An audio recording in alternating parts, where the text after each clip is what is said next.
Welcome back to the Bourbon and BS podcast, everyone. This is episode 251. As Jake used to say, we made it. I forgot about that. Yeah, I don't. This will be interesting. I hope you guys can see us. Be interesting. I want to thank our sponsors, Tinderbox at Easton in Columbus, Ohio, for typically doing the featured cigar. It's working. I know. That means it's working. I never turn off my volume. It's all right. It's all right. Let's see how it goes here. Anyways, Tinderbox at Easton, Columbus, Ohio, for the featured cigar. Normally, the cigar tonight we're featuring is from Rocky Patel. Robb Wilson brought it with him, and we appreciate that. We do have it at Tinderbox at Easton in Columbus, Ohio, in 3 sizes. The size we are smoking, which is the Robusto, correct? Correct. We have a Toro and a 6x60. The 6x60 being the #1 U.S. cigar. Yes, that's right. We'll get into that here in just a little bit. But yeah, thank you very much for bringing that, Rob. Also want to thank Altadis USA for the continued sponsorship. We'll be talking to them here for another year of sponsorship. We'll see how that goes. Hopefully we continue that relationship. And thanks Josh Bentley for all the hard work. He was trying to get on the podcast last week, but we were not doing it. So there's always that. But thank you for all your hard work on that, Josh. And I also want to thank BS Cigar Company. The gold and silver are available. There is a brand new shipment of the gold. We've been out of the Robusto for about a month, but a new shipment coming in from Placencia. So looking forward to seeing those back on the shelves around town here in Columbus. And if you guys want to get some mailed to you, obviously we can do that as well. So looking forward to that. Also want to mention buyjack.com, byjack.com/bourbon and BS. That's where you can get some of the swag. I believe I'm the only one wearing nice pop. Oh, there you go. We got some swag at the set here. I've got the hoodie, which is great for this time of the year. I did forget mine. I'm sorry. Well, that's all right. You're working, man. You're working. That's Jake Sanders, by the way. Co-founder of the podcast now with Crowned Heads Cigars. Easy. And happy to have him back in the garage. Easy there. No, I'm just kidding. Thank you, everyone. But yeah, check it out for the apparel. If you guys don't have any apparel and you want to see some of the swag, buyjack.com/bourbon and BS. And forget, you guys, patreon.com/bourbon and BS podcast. I don't have the banners. We're kind of running on skeleton crew of technology here. I want to thank my neighbor's son for letting us use his Chromebook. You just walked across the street and just took it from a little kid? No, they're not home. I just walked across the street. So they're not home. I ransacked the house for the Chromebook with permission. So that's what we're dealing with here. My camera on my MacBook decided to not work as soon as we were about ready to go live. So that's fun. We'll figure that out. So yeah, patreon.com or Venmo at Bourbon and BS if you want to contribute to the camera fund. But Or a new MacBook. Or a new MacBook. No, I think the MacBook's fine. Thanks to Avi, who I reached out to as our tech guy, and he did his best. But I think it is something that needs to be serviced. So I don't know. Who knows? But anyways, here we are. Gentlemen, how was your holidays, your Christmas? I think everyone here celebrates Christmas. Yeah. At the table. Yeah, yes, it's awesome. Correct. All of you guys, I know Hanukkah, I believe, ended on Christmas Day this year. So I hope everyone had a good Hanukkah and a good Christmas. How was it, guys? It's very nice. Very nice. Stayed with my fiance's parents up in Bell Fountain, Ohio. So it's nice. But obviously the weather everywhere is frigid cold. A lot of pipes bursting. We came back to a pipe bursting in our apartment. So that was great. I saw that. That's pretty terrible. Yeah. It seems terrible. Yeah. Sarcasm. No, it seems terrible. No, that seems That's pretty not terrible. good. Sarcasm. No, I was saying it's great. Oh, yeah. Yes. I It's great. got it. You That's had the sarcasm. It's your See. goal. All right. So that was fun. How about you, Rob? Christmas was nice. Unfortunately, because of the inclement weather up in northern Ohio, I was unable to travel south to see the family. But we're going to do Christmas and New Year and watch the Buckeyes beat Georgia all together. Yeah. So yeah. But it was still a nice day at Good. the new house. When it all comes down to it, right? Yep. Everybody was safe. That's Was what it much matters. colder in Cleveland than just Not because you're up by the much. lake? Not much, Okay. no. but we, the weather was a little bit worse up there. There was a lot more ice. Oh, okay. Yeah. Gotcha. It wasn't worth the risk to drive down. Yeah. Got it. Well, Nate, you're here now. Nate, do you should I ask? Do you want to share? Pass. Hard pass. All right. Yep. Oh. And we're here. in the Happy garage. holidays. Back to you guys. No. No, Um, it wasn't. All right. So yeah, we're gonna be thank you, Tim Dodge, Rob, Jake, Nate, Steve. Merry Christmas and a better 2023. I can't put the comments up there tonight or the banners, so I apologize. We will try to get to anyone that is doing it, so it'll all be audio style, but we wanted to at least have some camera going on here for you guys, even though I don't know how your feed is. But Even my wife texted you when you were asking, "You have a good holiday?" She goes, "Nope." all right. Well, at least you guys agree. Right. You're at That's least on the same page. Super sweet. Yeah. It's really important to have a household that sticks together. Right. Sure. By the way, cheers, guys. I know we'll get to this, but cheers to the new year coming up. And I think we're gonna talk about that in part Absolutely. 2. Cheers, Clinky. Now let's make that stretch. Don't hurt yourself. Oh, man. there it is. Oh, All that's right. beautiful. Cross table. Clink. Yeah. So part 1, for those who are listening for the first time, part 1, we talk about a cigar and a whiskey. We talk a little bit about what's been going on with these different things. We've had both companies represented on the podcast before, including the Starlight Distillery, which is what we're drinking tonight. And then part 2, we have a life topic. It's going to be your typical New Year's show, guys. So we'll be getting into that. Talk about these two gentlemen that have traveled to get here. Both had a lot happen in 2022. And we'll talk about Couple that a things, little bit couple and things. A lot. see how it goes. I think it's very Your voice fitting. doesn't carry that much. Very no. fitting. All right. There was a lot. I'll get a little. You had a leaner. lot go on. Nice lighter, by the way. So Thank you. Yours looks nice too. This is the old one, man. Damn it. Nice. Where's your new one? It's inside. I was using Why it don't you use yesterday. it? Oh, okay. Same thing. Yeah. So, guys, Rob, Sir. what are we smoking here? Your lighter sucks. We are smoking Is it a Rocky Patel? again the number 2. What a dick. Hey, I used to work officially for him. number 2, but as I've been saying, the number 1 U.S. cigar rated by those Available in at the U.S. Yes. cigar, Number 2, Which is aficionado, where technically. the they're- RP60. Their majority of their subscribers and people that look at Cigar Aficionado are from. It's definitely number 2. Interesting. It's cool. Cool. Oh, All right, so it's the Rocky Patel 60. This is going to be a long night. it's after gonna that. be a long night, everybody. Oh, God. This might be the busiest I have to be with the soundboard because everyone like holding their mic. Good. I mean, Yeah. How am I? How are my vocals? Much better. Yeah. All right. It's real nice, Clark. Don't pump his ego. Yeah. Rocky Patel 60. You want So, me to yeah, do the job for you? Or? The RP60, beautiful You San suck. Andreas wrapper with a Nicaraguan filler and binder. The cigar is rolled and aged for 2.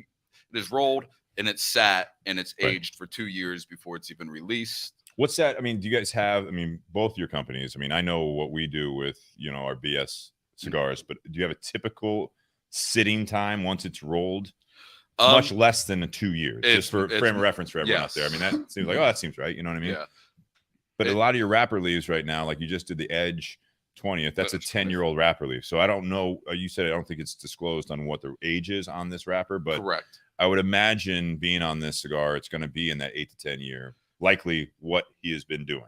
Exactly. Okay. but Exactly. sitting it though, what's the average? That the 2-year age thing that actually started with the ALR. Yeah. Originally with Sure. the ALR brand, because that was Rocky's idea. He was going to come Mhm. out with a new ALR every year, and every new blend was going to be produced, rolled, and sat for 2 years until it was released. But then we dropped the ALR2, and Fantastic that cigar is cigar. fantastic. So we stopped at 2 and decided not to go further. Well, Third year Rocky- was the 2. It's like I had to repeat French 2. I understand. yeah, right. 3 years of French, I got the French 2. It's so good. Why not do it again? Exactly. It happens. So he used that same idea with the 60, and but yeah, I think on average, most stuff. It's rolled, it's boxed, it's ready to go. Obviously, you have that. I'm gonna say monthish where things sit. Just to 45 to 90 is what I've heard as Yeah. average Yeah. typically. so obviously to get things to settle and But yeah, I'm glad they did it. I'm glad he chose to do that. I mean, I'm sure it made a huge difference with the ALR too.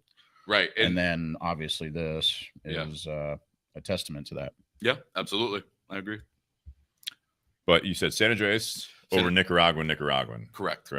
Yeah. Which he's been loving. And we had him on 2 years ago almost now, I think, Rocky himself. Yeah. And I mean, just he's been using the San Andreas on several projects, going bolder, except for obviously your white label that was a more recent release as well. Correct, but I mean, correct.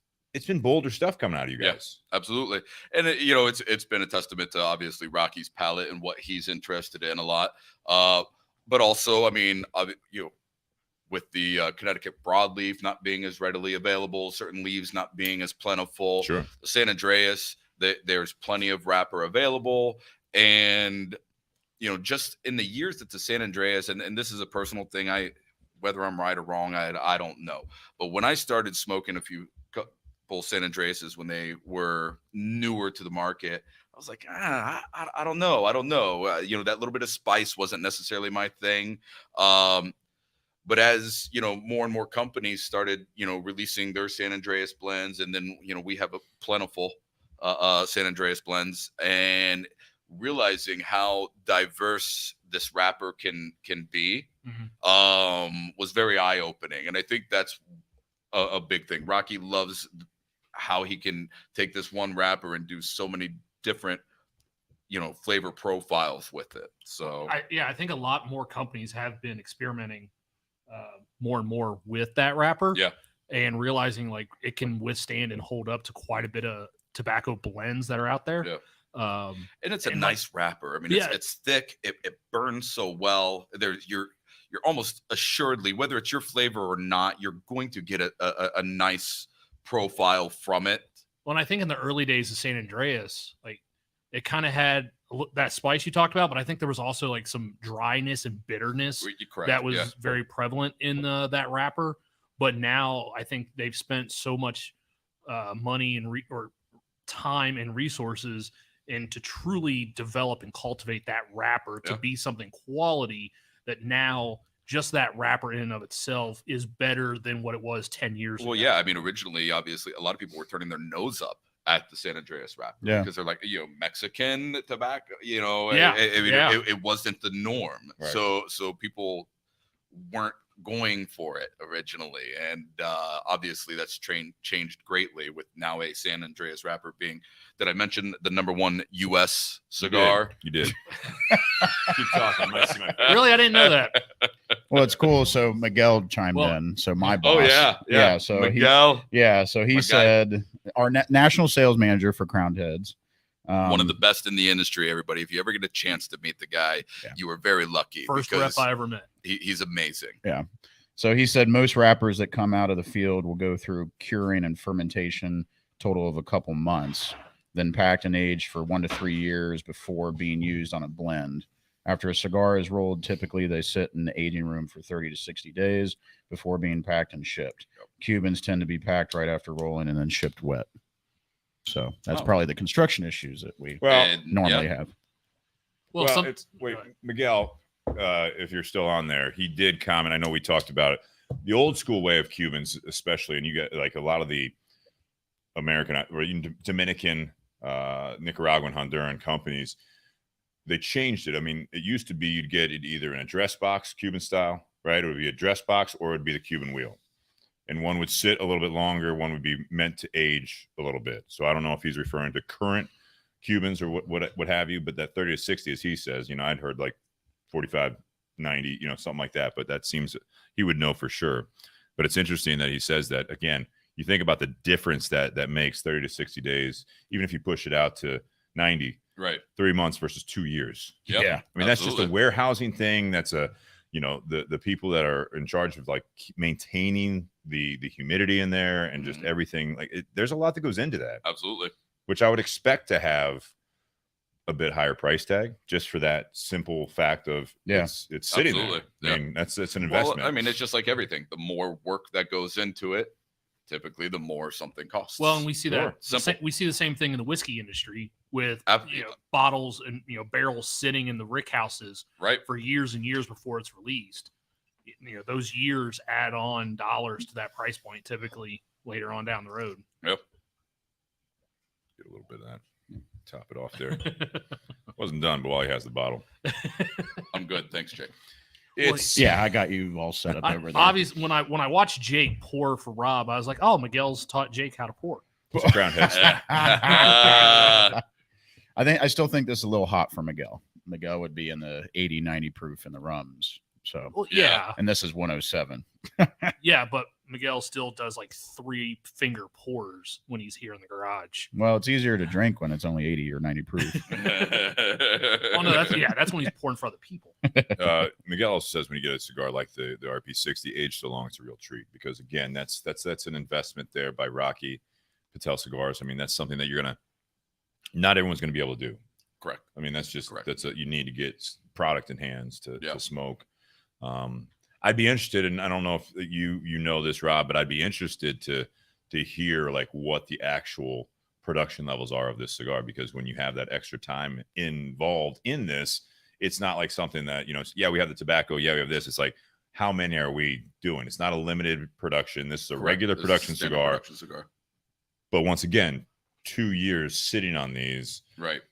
If they flopped, oh yeah, you obviously would redistribute some of these, probably, I would imagine. Sure. It would come out as maybe a different product, like this is maybe it would be the next ALR with 1 year age or something, whatever it might be, something. But that's a huge investment. It's cool to see that, and I agree with Miguel, and it's a real treat because you hear a lot of customers that are like, oh, once I get my cigars, I don't smoke them for at least a year, and it's like these guys, like Crown Heads, like Rocky Patel, they're doing the work for you. You can do that. That's fine. But if you never smoke a cigar, first of all, you may not trust. You don't know how long it's been sitting in the humidor you bought it from. Correct. Right. No one's typically buying straight from your guys' warehouse. It goes to a retailer. Even if it goes to an online retailer, they're sitting on this for who knows how long. Right. And well, even outside of the natural process and like with this, the aging of 2 years before it's boxed and shipped and all that. Yeah. I mean, we're generating a lot of cigars on a daily. So, we've got a lot of boxes in our warehouse, down in Florida. Sure. And, so they're sitting there already as well. So not to mention they are Rocky's factories. Correct. So it's a little different there too. Yeah. When I think about, you guys aging some of the cigars for an additional 2 years after you roll it, it makes me think about just the infrastructure involved just to be able to house that many cigars. Because Rocky Patel makes a shit ton of cigars. Yeah. Mm-hmm. And to have the infrastructure, for your own factory, your rollers, and to be able to store that much tobacco and that many cigars before they get shipped. Yeah. Well, we're blessed. We've got our factory in Honduras, our factory in Nicaragua, and Nicaragua, I know they're at capacity there. Yeah. The product that we are putting out of there is immense. And is that a bigger operation now than Honduras, which was the original? No, Honduras is still bigger. I mean, we Tavacusa. We're very lucky to be a part of, the Plasencia factory there. And so there's just a lot more space available to us. The factory down in Nicaragua was actually, again, we were at capacity. We had a game plan to build a new factory in Nicaragua before that whole COVID thing happened. COVID thing, that little guy. Yeah. So cool. And then with, Nicaragua, I mean, they haven't necessarily been the most stable of governments the past years. True. So that also extended the hold on that new factory. Makes sense. Yeah, right. That tracks. Jake, you've smoked this cigar before, correct? A lot. Yeah. I mean, I did work for Rocky. I didn't want to bring it up. I don't know where Not we're too at long with this. ago. Yeah, right. You guys know each other? Yeah. I mean, met. Rob may have helped me get in the door there. So yeah, that's good. May have helped. He had his just feelers out there. I like that. A little bit. Yeah. What are your thoughts on the cigar based on, obviously not to compare it to like Crown Head stuff, but just overall where does this fall? I mean, it's to been you? Honestly, it's been a long time. I mean, I started with Crown Heads in July of this year. And the 60 had been released before that, so I got to smoke it like right when Rocky had came to Burn by Rocky Patel Indy Yeah. And great spot. Yeah. And it was interesting because at first, I mean, I'll be honest, I didn't really care for the cigar. Why is that? I just think they were like a little fresh, like right off the get go. Yep. I mean, should have done 2.5 years. Well, no. I don't know. Sorry. I don't know. It just didn't like everything that we just talked about. You're like, I just needed to sit for a while. I know. But I mean, everybody's opinions are subjective. But I mean, once the boxes came in, it completely flipped for me. So I really enjoyed it. I really enjoy the funkiness that you get off the San Andreas, and you can definitely tell that the age is there for sure. Because like the ALR, I didn't get that. The ALR 2, I didn't get that much funk off of it than I do with this. The ALR 2 is like a lot more smooth. What's the wrapper on the ALR 2? It's a San Andreas. Yeah. And it's the same aging technique, right? As far as I know. Yeah. I got one of those sitting in my humidor for about last year or two. What I like about the 60s, and also you'll hear from me all the time when smoking cigars, my palate, if there's one flavor note that I get is coffee. If there's coffee there, black coffee, I'm gonna taste it, and I get that with this, with that subtle spice that's there as well. There's a rich cocoa to it for sure. Yeah. Which I know Rocky loves. That's like his flavor profile. That is absolutely his profile. For this to be, his 60th, it makes complete sense. Right? Yeah. With the red and the gold and like the triple lacquer box. That box, like all the, it's very, and then the 100 count humidors that they like blew out. Yep. And, oh my gosh. Yeah, those are beautiful. They were unbelievable. The whole packaging, you guys have gone over the top recently, and just in the elegance and everything, you're not sparing anything, even with the Edge 20th that just came out.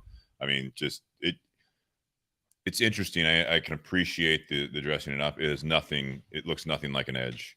It went completely off, but I think that's great to celebrate as well. Yeah. This cigar for me, it does have like that black coffee, almost like that slight bitter to it. Like a dark roast. Yeah, dark roast. But it's not too bitter. It's not. It's like velvety. It has a little bit of sharpness to me, which I would not base on. I'm with you. I would not base on age. But it has a little bit of sharpness on my palate, and then it's got some pepper to it, in my opinion, on the retro. Oh yeah. I just sneezed, partially just because we're in a little bit of a smokier room here. But when I retrohale, I get a little bit of that pepper. I agree. For those out there that would think, all right, this has got a ton of age on it, then they sit it for 2 years. It's probably going to be this really, not saying it's not balanced, but it's going to be this really kind of mellow, balanced, smooth cigar. This has got some balls to it. I think it's got a little bit of that punch to it where it's a little bit stronger smoking experience than I expected when I read up on it. Yeah, the first time. Yeah, and when I smoke it again, like tonight, I'm getting much of the same. Yep, I agree. This is not a mellow cigar. This is a pretty, I'd say a powerful blend where you get a lot of strength from the smoking experience. I'm not saying it's the strongest cigar on the shelf. Correct. I'm not saying this is full bodied. I'm just saying it's a strong smoking experience because it does have that pepper. It has those strong notes of a dark roast coffee, a little bit of that cocoa to it in the background. But I mean, it's something else. Yeah, I would definitely say that it is very full flavored. Yeah, smoke for absolutely. sure. Yeah. When this cigar came out in 2021, right? So every year when I do my own like little top 5, but I always do new cigars. But yeah, last year for me, this was one of my top 5 new cigars of last year. Because I was kind of joking when that publication came out with this being number 2. I was like, oh, they're a year behind me. Yeah. But no, I absolutely love the flavor. The first time we had it in at the Tinderbox at Easton. Right. Well, I always talk about for us reps. Our company releases new cigars every year, and we get the opportunity to try them before release and everything. You go in kind of hesitant because we're the ones who are going to sell them. We're going to be the ones on the street hearing the feedback from people. You got to figure out how you're going to sell them. You got to figure out the notes even before your company creates them. Honestly, exactly, all that exactly. One of the I always remember with this one, I was with my group during our sales meeting, and we all smoked this.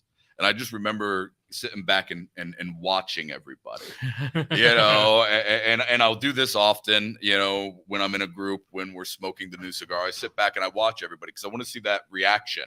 And, and there was a lot of smiles. I remember that, but there's one of the gentlemen that I work with, cigar smoker, loves cigars, but he never really, you never hear him exclaim about any particular blend. He's just kind of neutral on everything. Yeah. And when he tried this, he couldn't wait for the release of this. And I just remember that, you know, again, everybody's reaction, and then his reaction for being such a, you know, a moderate, you know, guy, just how excited he was for it. And well, there was a lot of anticipation for it. Oh, I mean, there was a big ramp up at the time that everybody was looking forward to this cigar and excited to try it and taste it. And you know, when we released this, you know, we released this and the white label, which is another insane box. Correct. It's unbelievable. It's like white leather with rose gold. As I always say, it's the wedding cigar. Well, now you guys basically did do like a wedding like sampler. It comes with a lighter and like 20 cigars for like the Robusto size, right? You guys do accessories, huh? Yeah, we do a couple. Thank you to Nish Patel. Nish, you know, for years we had, you know, like, you know, just, I don't want to say throwaway lighters, but we had lighters. Your basic cigars. They were gimmicky type things. I mean, sure, they were fun and everything, but they weren't of value. Sure. Honestly. They always lasted though. And then, we had a couple. There was one. Well, just that little event lighter, that little metal event lighter that was everybody in like still 20 different colors. Everybody always like, I still have this. All the time. Yeah. But Nish Patel, he, Rocky's brother, he took over our accessories and has just completely brought it to the next level. And we have actual product that's easy to sell. People love the product. We're coming out with new, you know, fun, interesting designs all the time. New cutters, new lighters. It's a small one. That new cutters. That new cutter is amazing. Those are brass knuckles. I thought it said DuPont I wouldn't want on to there. put finger in it. Nope. It's sharp. So. I thought it said DuPont on there. For another drink, Jake. And we just blew out the mics. So thanks, everybody. Easy. This cigar, I will say, with the ALR, we keep comparing this to the ALR. I think this is kind of your regular production ALR. I'd be curious to smoke back to back an ALR 2 and this one. Yeah. I'm not saying it's the same blend, but the last time I smoked the ALR 2 was when I was down in Fort Lauderdale, so like right around the first weekend of October. And it kind of has some of those similar smoking experiences to me with that. It really kind of pounds the palate a bit with that. So I'm curious to. You really think so? I do, but I've only smoked probably less than 5 ALR 2s in the 2 years or so they've been out. You guys went PCA exclusive with the ALR 2. Yes. We had the ALR 2 for about the first year it was out at the Tinderbox at Easton because of, you know, the Smoking 10 event and then also, you know, just being a good account. Then it went PCA exclusive. We were kind of bummed out about it. Then getting this in.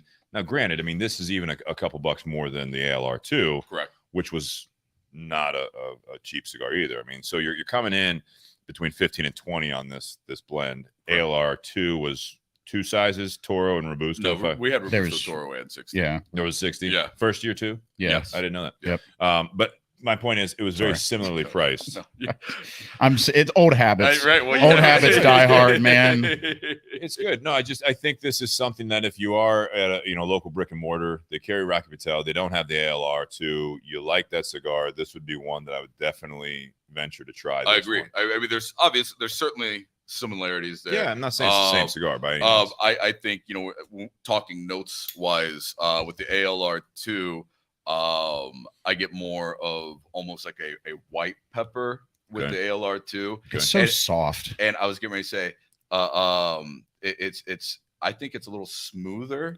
Oh, it's a lot smoother. With and I get more of that cocoa out of the ALR. See, I get more not as much coffee. I think it's a lot creamier and yeah. It's so soft with all the flavor. Yeah. Interesting. Yeah. Compared to this. I'm not saying that this is going to blow your palate out. Right. But comparing the two, I mean, I smoked when we got those at Burn. Yeah, right. I smoked a lot of ALR2s, which is why they had to make it a PCA exclusive. Yeah. Thanks. Yeah, I mean, you're very welcome. Well, and as long as this cigar's been out, welcome.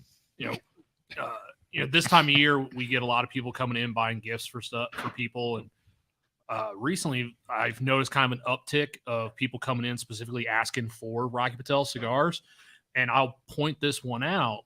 And this cigar has been out for almost 2 years, and it still surprises me how many people like Rocky Patel cigars and go into a shop specifically looking for them, and they've not smoked this. Correct. So I would assume, again, I think Rocky Patel cigars, you guys had the ALR, you had the ALR2, you had some other things out there.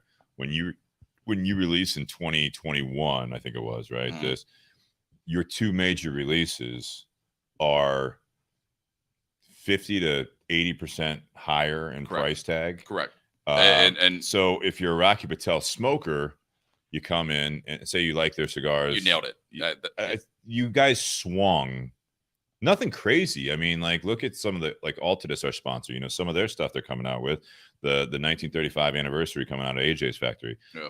Same price points. Right. So, I mean, and also box press, similar, less marketing, beautiful box, beautiful band, very more basic. Right.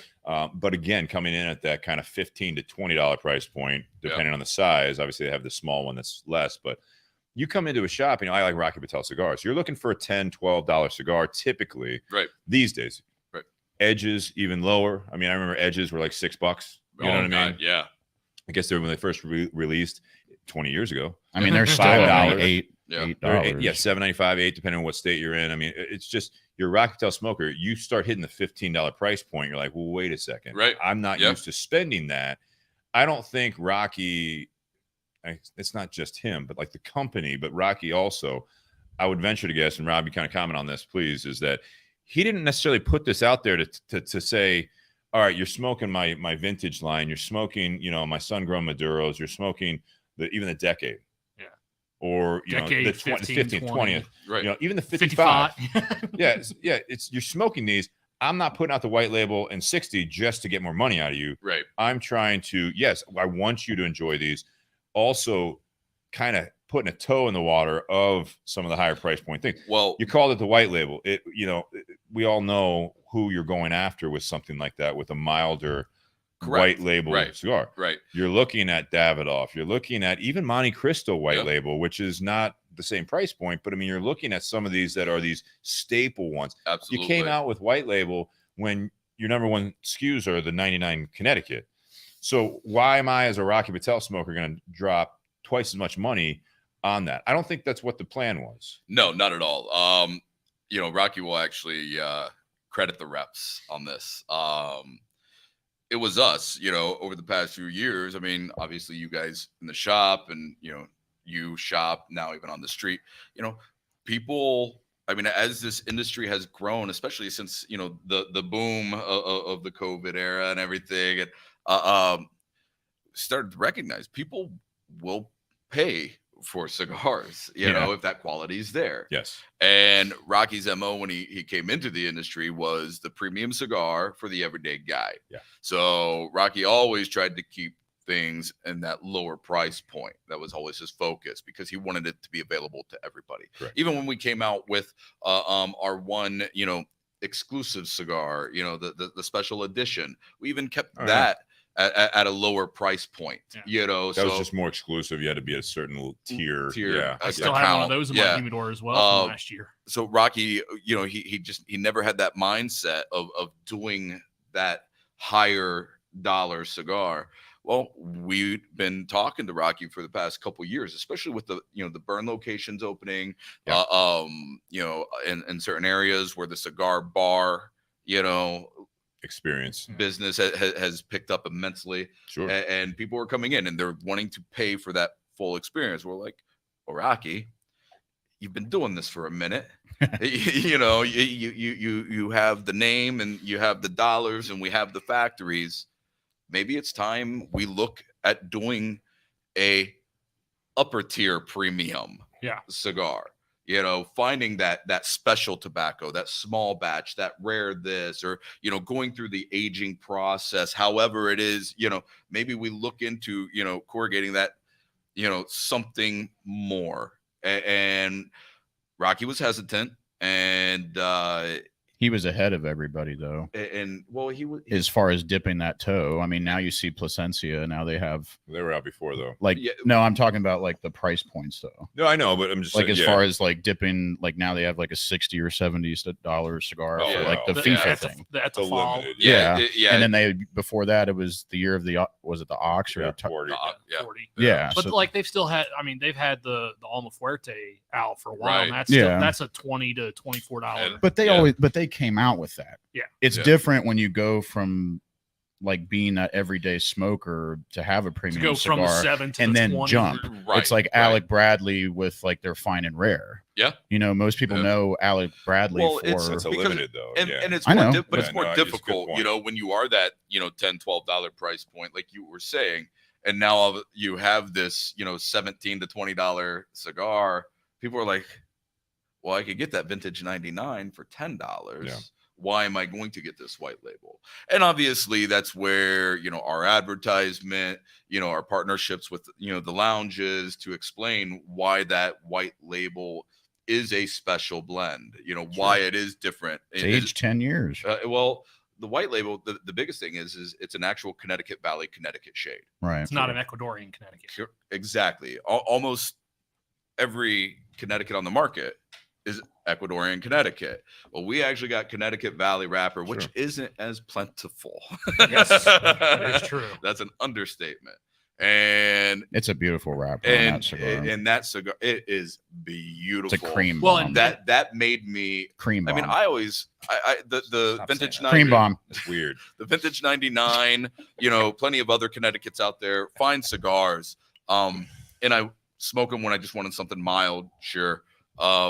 The white label is a cigar that I actually look forward to smoking. I look forward to that Connecticut, and I can't remember a Connecticut before that where I was like, oh, you know, give me that Churchill. The closest I can think to that was I think it was about 8 years ago when Monte Cristo, you know, you have the white series, which is that Ecuadorian Connecticut, and then they came out with the U.S. Connecticut on that same blend, and immediately the price point was $2 to $3 higher per stick, just because they were using the U.S. Connecticut instead of the Ecuadorian Connecticut.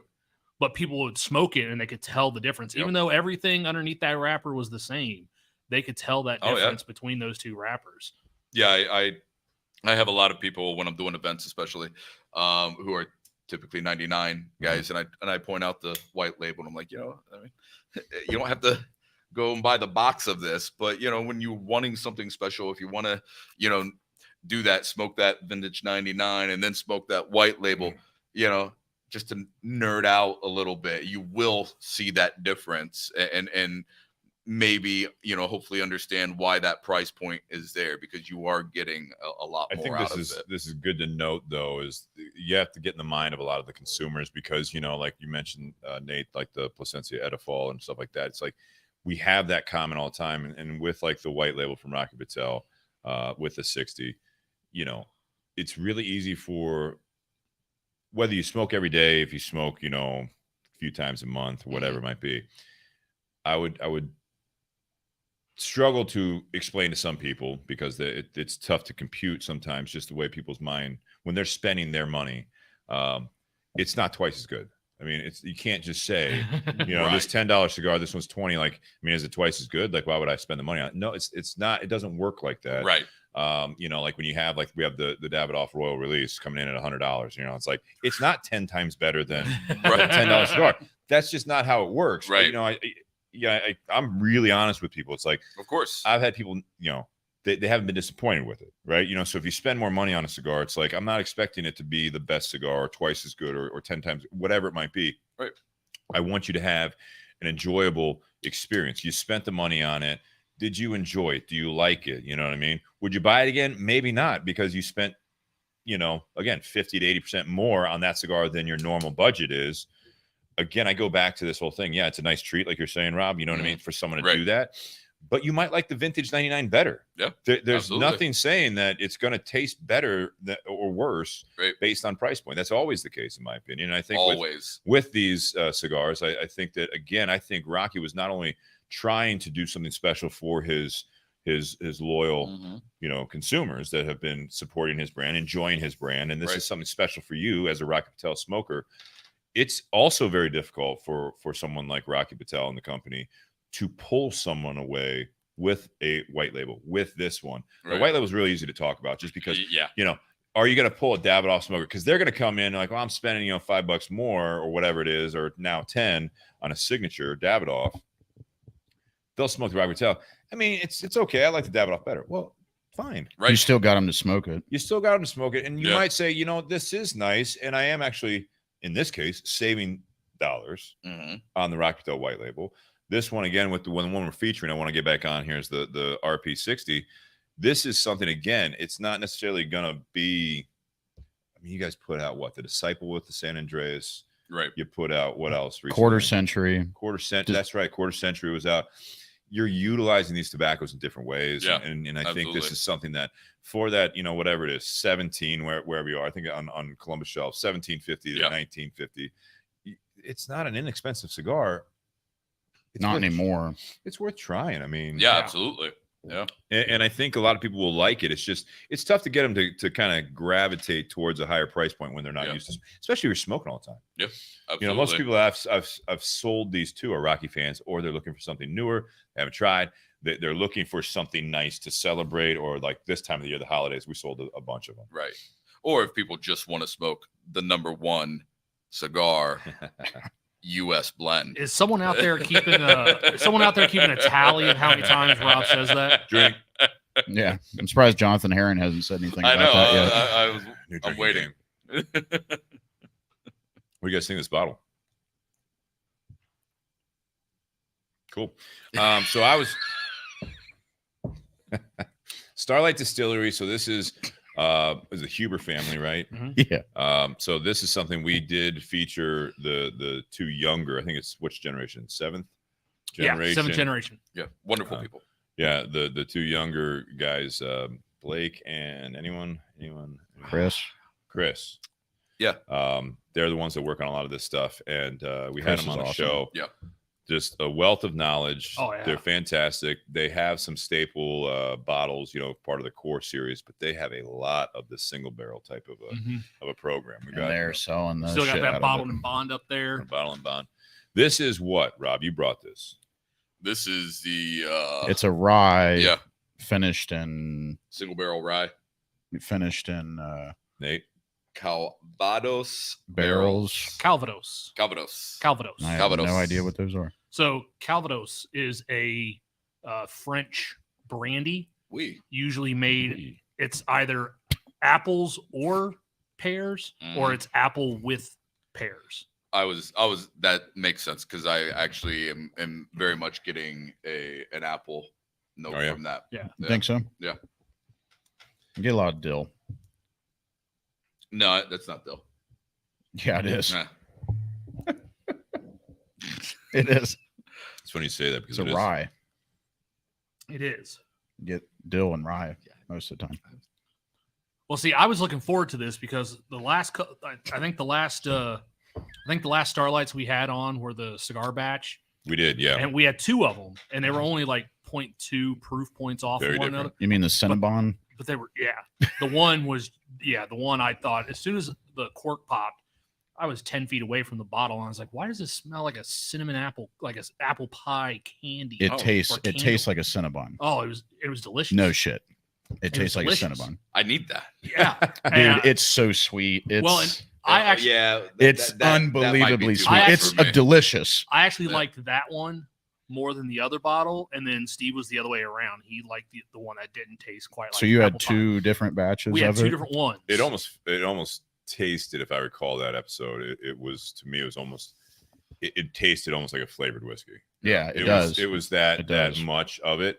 Very enjoyable, but it was like, it kind of tasted like a flavored whiskey. That would burn me out. I typically, like, that's why I went with the rye.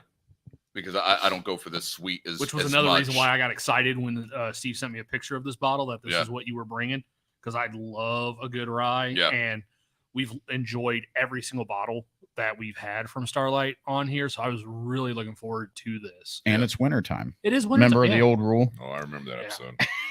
Most of it. Yeah, the old rule with the ryes. You should again. They are wonderful down there. I went to. Absolutely. Have you been to the distillery? No, I have not. It's cool. If any of you can get down there, I don't know the name of the town that they're in. I don't recall, but just north of Louisville. Jeffersonville. Is it in Jeffersonville? It's just near. North of Jeffersonville. It's near. Yeah. And it's a wonderful location. The people there are fantastic. It's a compound. They have more acreage than there are people that live in town. Yeah. Yeah. Well, it was a wine. It was a winery, right? Yeah. Beforehand, it's a winery, I know, but it's it was also an actual farm. It was originally a winery, yeah. and then they changed or turned it into a distillery.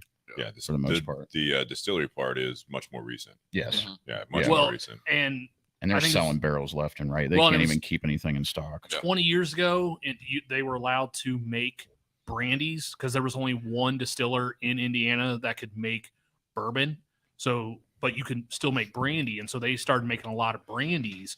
And then once they got the go ahead to be able to do bourbons and whiskeys and ryes, they jumped right on that. They don't source for other people, because I know we've had some other bottles that said that they were from Indiana, and we would reach out to those guys and ask them, and no, they don't source for anybody. So they're doing either their own stuff or single barrel picks and stuff like that for other people. But yeah, the first time we had the 7th generation sons on, one of our loyal listeners that usually listens to the actual episode once it's uploaded on the podcast apps, he was listening to it, and then all of a sudden those guys mentioned how young they are. Yeah. And that they're 23, 25 years old. I was very shocked. And he's like, "Are you kidding me? These guys are talking like they've been doing it for 20 years." Yes. Yeah, for sure. Yeah. Well, they were raised in it. I mean, that's just how that works. And I think it's really cool to see that family history, but again, not necessarily what the Kentucky history is for a lot of the distilleries, where it's the generational thing. And their passion for it. Yeah. It comes through on the product. It comes through in the product, but it's I mean, sure, they love the product and they have the passion for the product, but it is that family tradition that feeds that, and you can tell when you meet these young guys. They're amazing. They have a pear brandy. I don't know if you've ever tried it, but it's pretty unbelievable. Where it's aged for, I think the barrels that they've used for like the brandy are like 50 plus years old or something like that. So one of the reasons I'm glad we're trying this now is there's another distillery I know that I really like their stuff, that they also make an apple brandy, and they also utilize apple brandy barrels to finish some of their products. And so I've kind of gotten used to tasting some of those bourbons that are finished in apple brandy barrels. So now drinking this, I kind of know what to look for and what to expect, and I can pull out those notes that you would get from that barrel because I've had experience with other bourbons finished in that same type of apple brandy cask. So you said, but it's apple and pear? So it's either apple or pear, or it's apple with pear. Okay. What is that like? What does that mean as far as apple with pear? Like pear brandy? Well, it's primarily apple because it's still an apple brandy. Okay. But they can throw pear into that distillate. Okay. Yep. Yeah. Again, I do. I get apple out of it. Yeah. A lot. And it kind of brings that kind of sharpness to this. It's not overly sweet, and there's this kind of sharp finish to it. And I think that's coming from that brandy. See the bottle there. Coming from that brandy barrel for the finish. Yeah. I think it's a really good pairing. Yeah, I'd agree with that. This is 107.1 proof here. And Jonathan asked what the barrel was again. The barrel, what it's called? Rye. So it says Old Rick House rye whiskey finished in, was it Calvados? Calvados. I'm not going to do the inflection. Calvados barrels. I'm going to Americanize it a little bit. Bottling date 11/2/21, 107.1 proof, aged 4 years. This is our small batch signature rye blend, aged in new charred American oak barrels for a minimum of 4 years. This carefully crafted blend is then transferred into a Calvados apple brandy barrel for an additional 3 to 8 months. Then, according to them, this finish provides, we've heard from you guys, notes of candied apples and vanilla to complement the fruit and rye spice of the whiskey. I mean, I would say that's pretty spot on. That's money. No deal.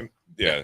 And if I recall, a lot of the way that they describe it on the back of the bottles, the ones we've had, it's very, I mean, it's not reaching like some descriptions. I feel like some bottles will say like all this stuff, and you're just like, really? Like, Chris knows what he's doing for sure. So, I'm speaking to that exactly. I mean, they don't try to church it up. They don't try to go way off in the nose. You get this, and then it's like they're not doing 10 nose flavors. It's pretty straightforward descriptions of it, and I can appreciate that. There's the Miguel pour. Do you want a pint glass? Should have just pulled the glass. That's for you and Jonathan. Oh, there's the dill. There's the dill. Yeah, I get it. Yeah. On the no, nose. You don't. Jesus. All right. That's for you and Jonathan and the horse you rode in on. So much love, Jonathan. Okay. Yeah, I think I definitely get that apple. I definitely get that apple right up front as soon as it hits the palate. Yeah. And then it kind of transitions to that rye whiskey flavor. Absolutely. And then on the finish, gets that sharpness from that brandy barrel, I think. But it still carries a little bit of that rye spice into the finish as well. I agree. It's a bit of a tart apple as well. Yeah. I will say that, Granny Smith. Mm-hmm. Yeah. Absolutely. Yeah, probably around that. Like I said, I mean, so for those that are, if you haven't had this yet, I mean, when you hear apple, it can mean a lot of different things, but I mean, I would say it's more of that tart apple for sure. Yep. Agreed. It's good. I mean, I like this bottle. What's it coming in at? Do you remember the price tag? I don't. I mean, I think it was just shy of 100 on a lot of theirs. Yeah, I don't think this was. Jeez. I don't think this was that much. 60, 70? It was probably 60 or 70. 60. If I had to guess. Yeah. It was 60, 65. So, I mean, it's a fair price when it comes to some of this stuff. I think it's very fair. Where'd you pick it up at? There. At the distillery? Yeah. Okay. Yeah. It's funny. I don't think they're in Ohio. No, they're in Indiana. No, I mean, it's not available. Oh, I'm sorry. Yeah. So I'm sorry. I saw it a lot. I saw some in Chicago. I saw some in Nashville. In Kentucky. In Kentucky.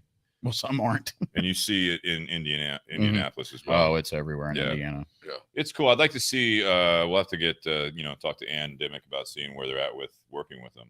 It'd be cool to see. They do a ton of different finishings. I think that's what's cool about what they do there. They do a lot of barrel store picks as well. Well, that's what I mean is like they do all these very individualized taste profiles where they're doing all these different types of finishings like this, and they're messing around with like wine barrels and brandy barrels and then cigar blends. And it's, I think, a really special thing. They're definitely, you saw this like with Angel's Envy like a long time ago. Yeah, with the port. They were really the first ones. Yeah, and then they revolutionized like the whiskey game, and now you see Starlight, a young distillery, coming into the mix, and now they're one of the big dogs, like as far as in the eyes of like the bourbon collectors and the people that are searching for that next best thing to try. They have some close ties to MGP as well in the state. Yes. Yeah. Yes, they're they do. very, so I mean, they're not far. Well, they're not far. I'm just saying, but they're very friendly from what I understand. Talking to the guys, they have a very close relationship with the family, so it's.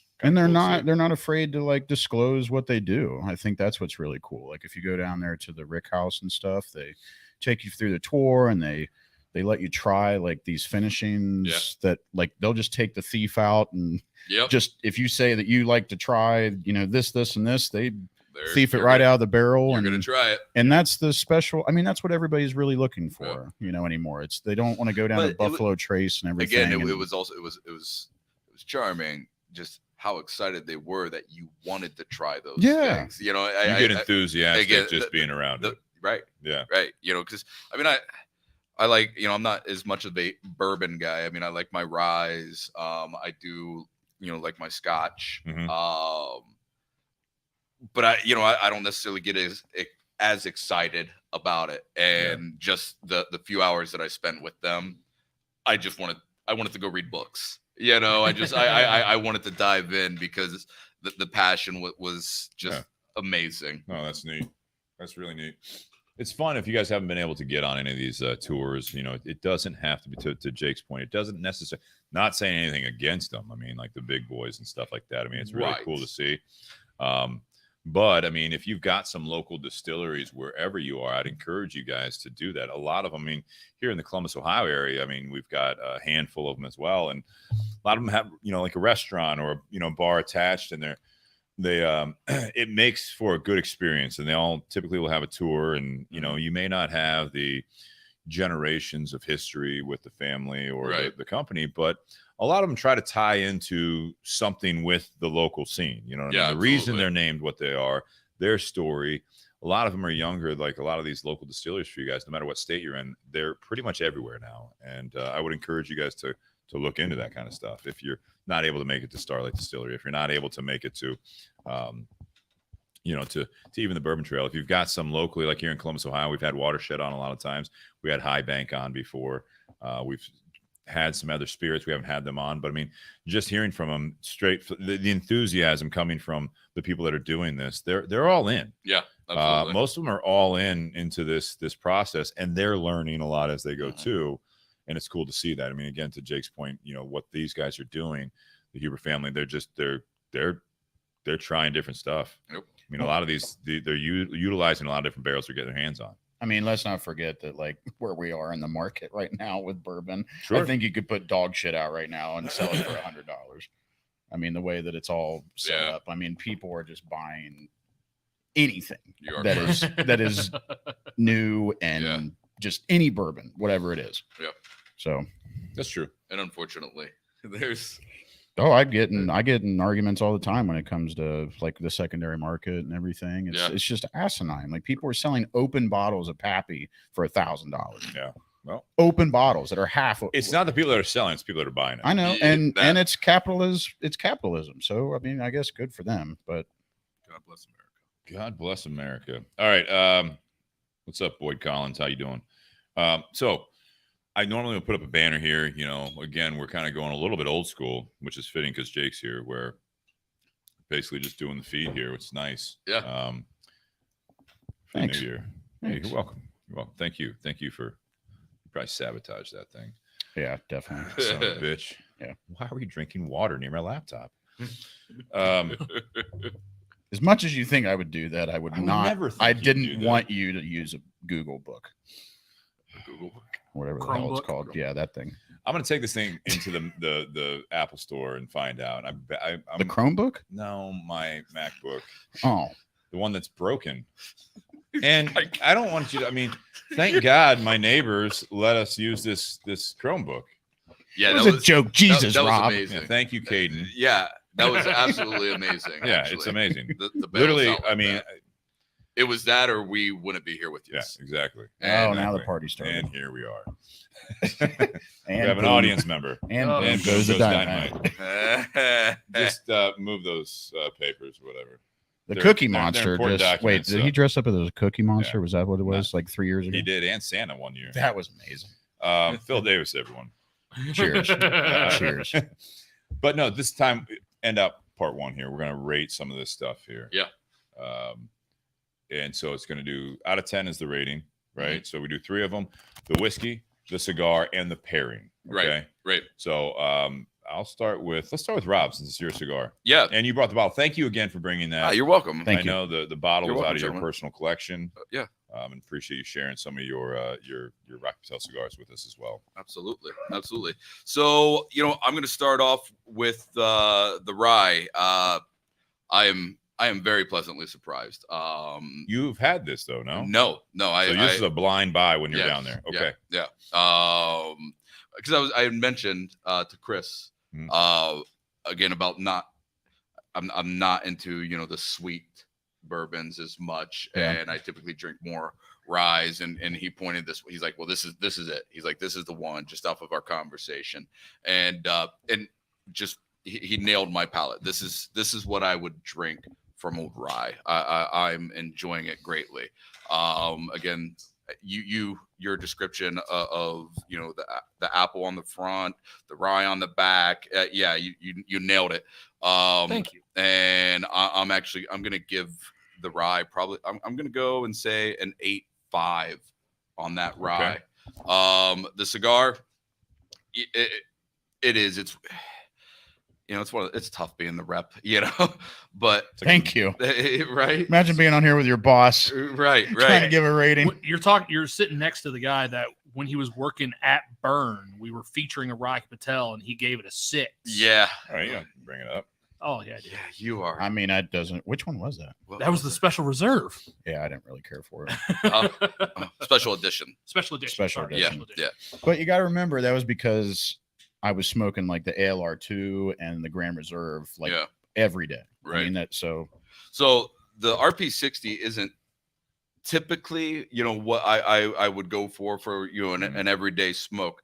But every time I do smoke it, when I am able to, I enjoy it every single time. Again, that espresso note that I get, that black coffee, it's there, and I'm simple.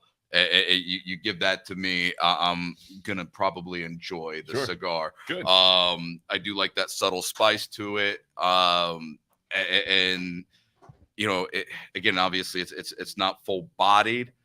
But that flavor, I mean, it is full flavored. So you're going to get action from it. And then when you're pairing it with, a nice beverage as well, and it holds strong with it, it gets good rating for me on that.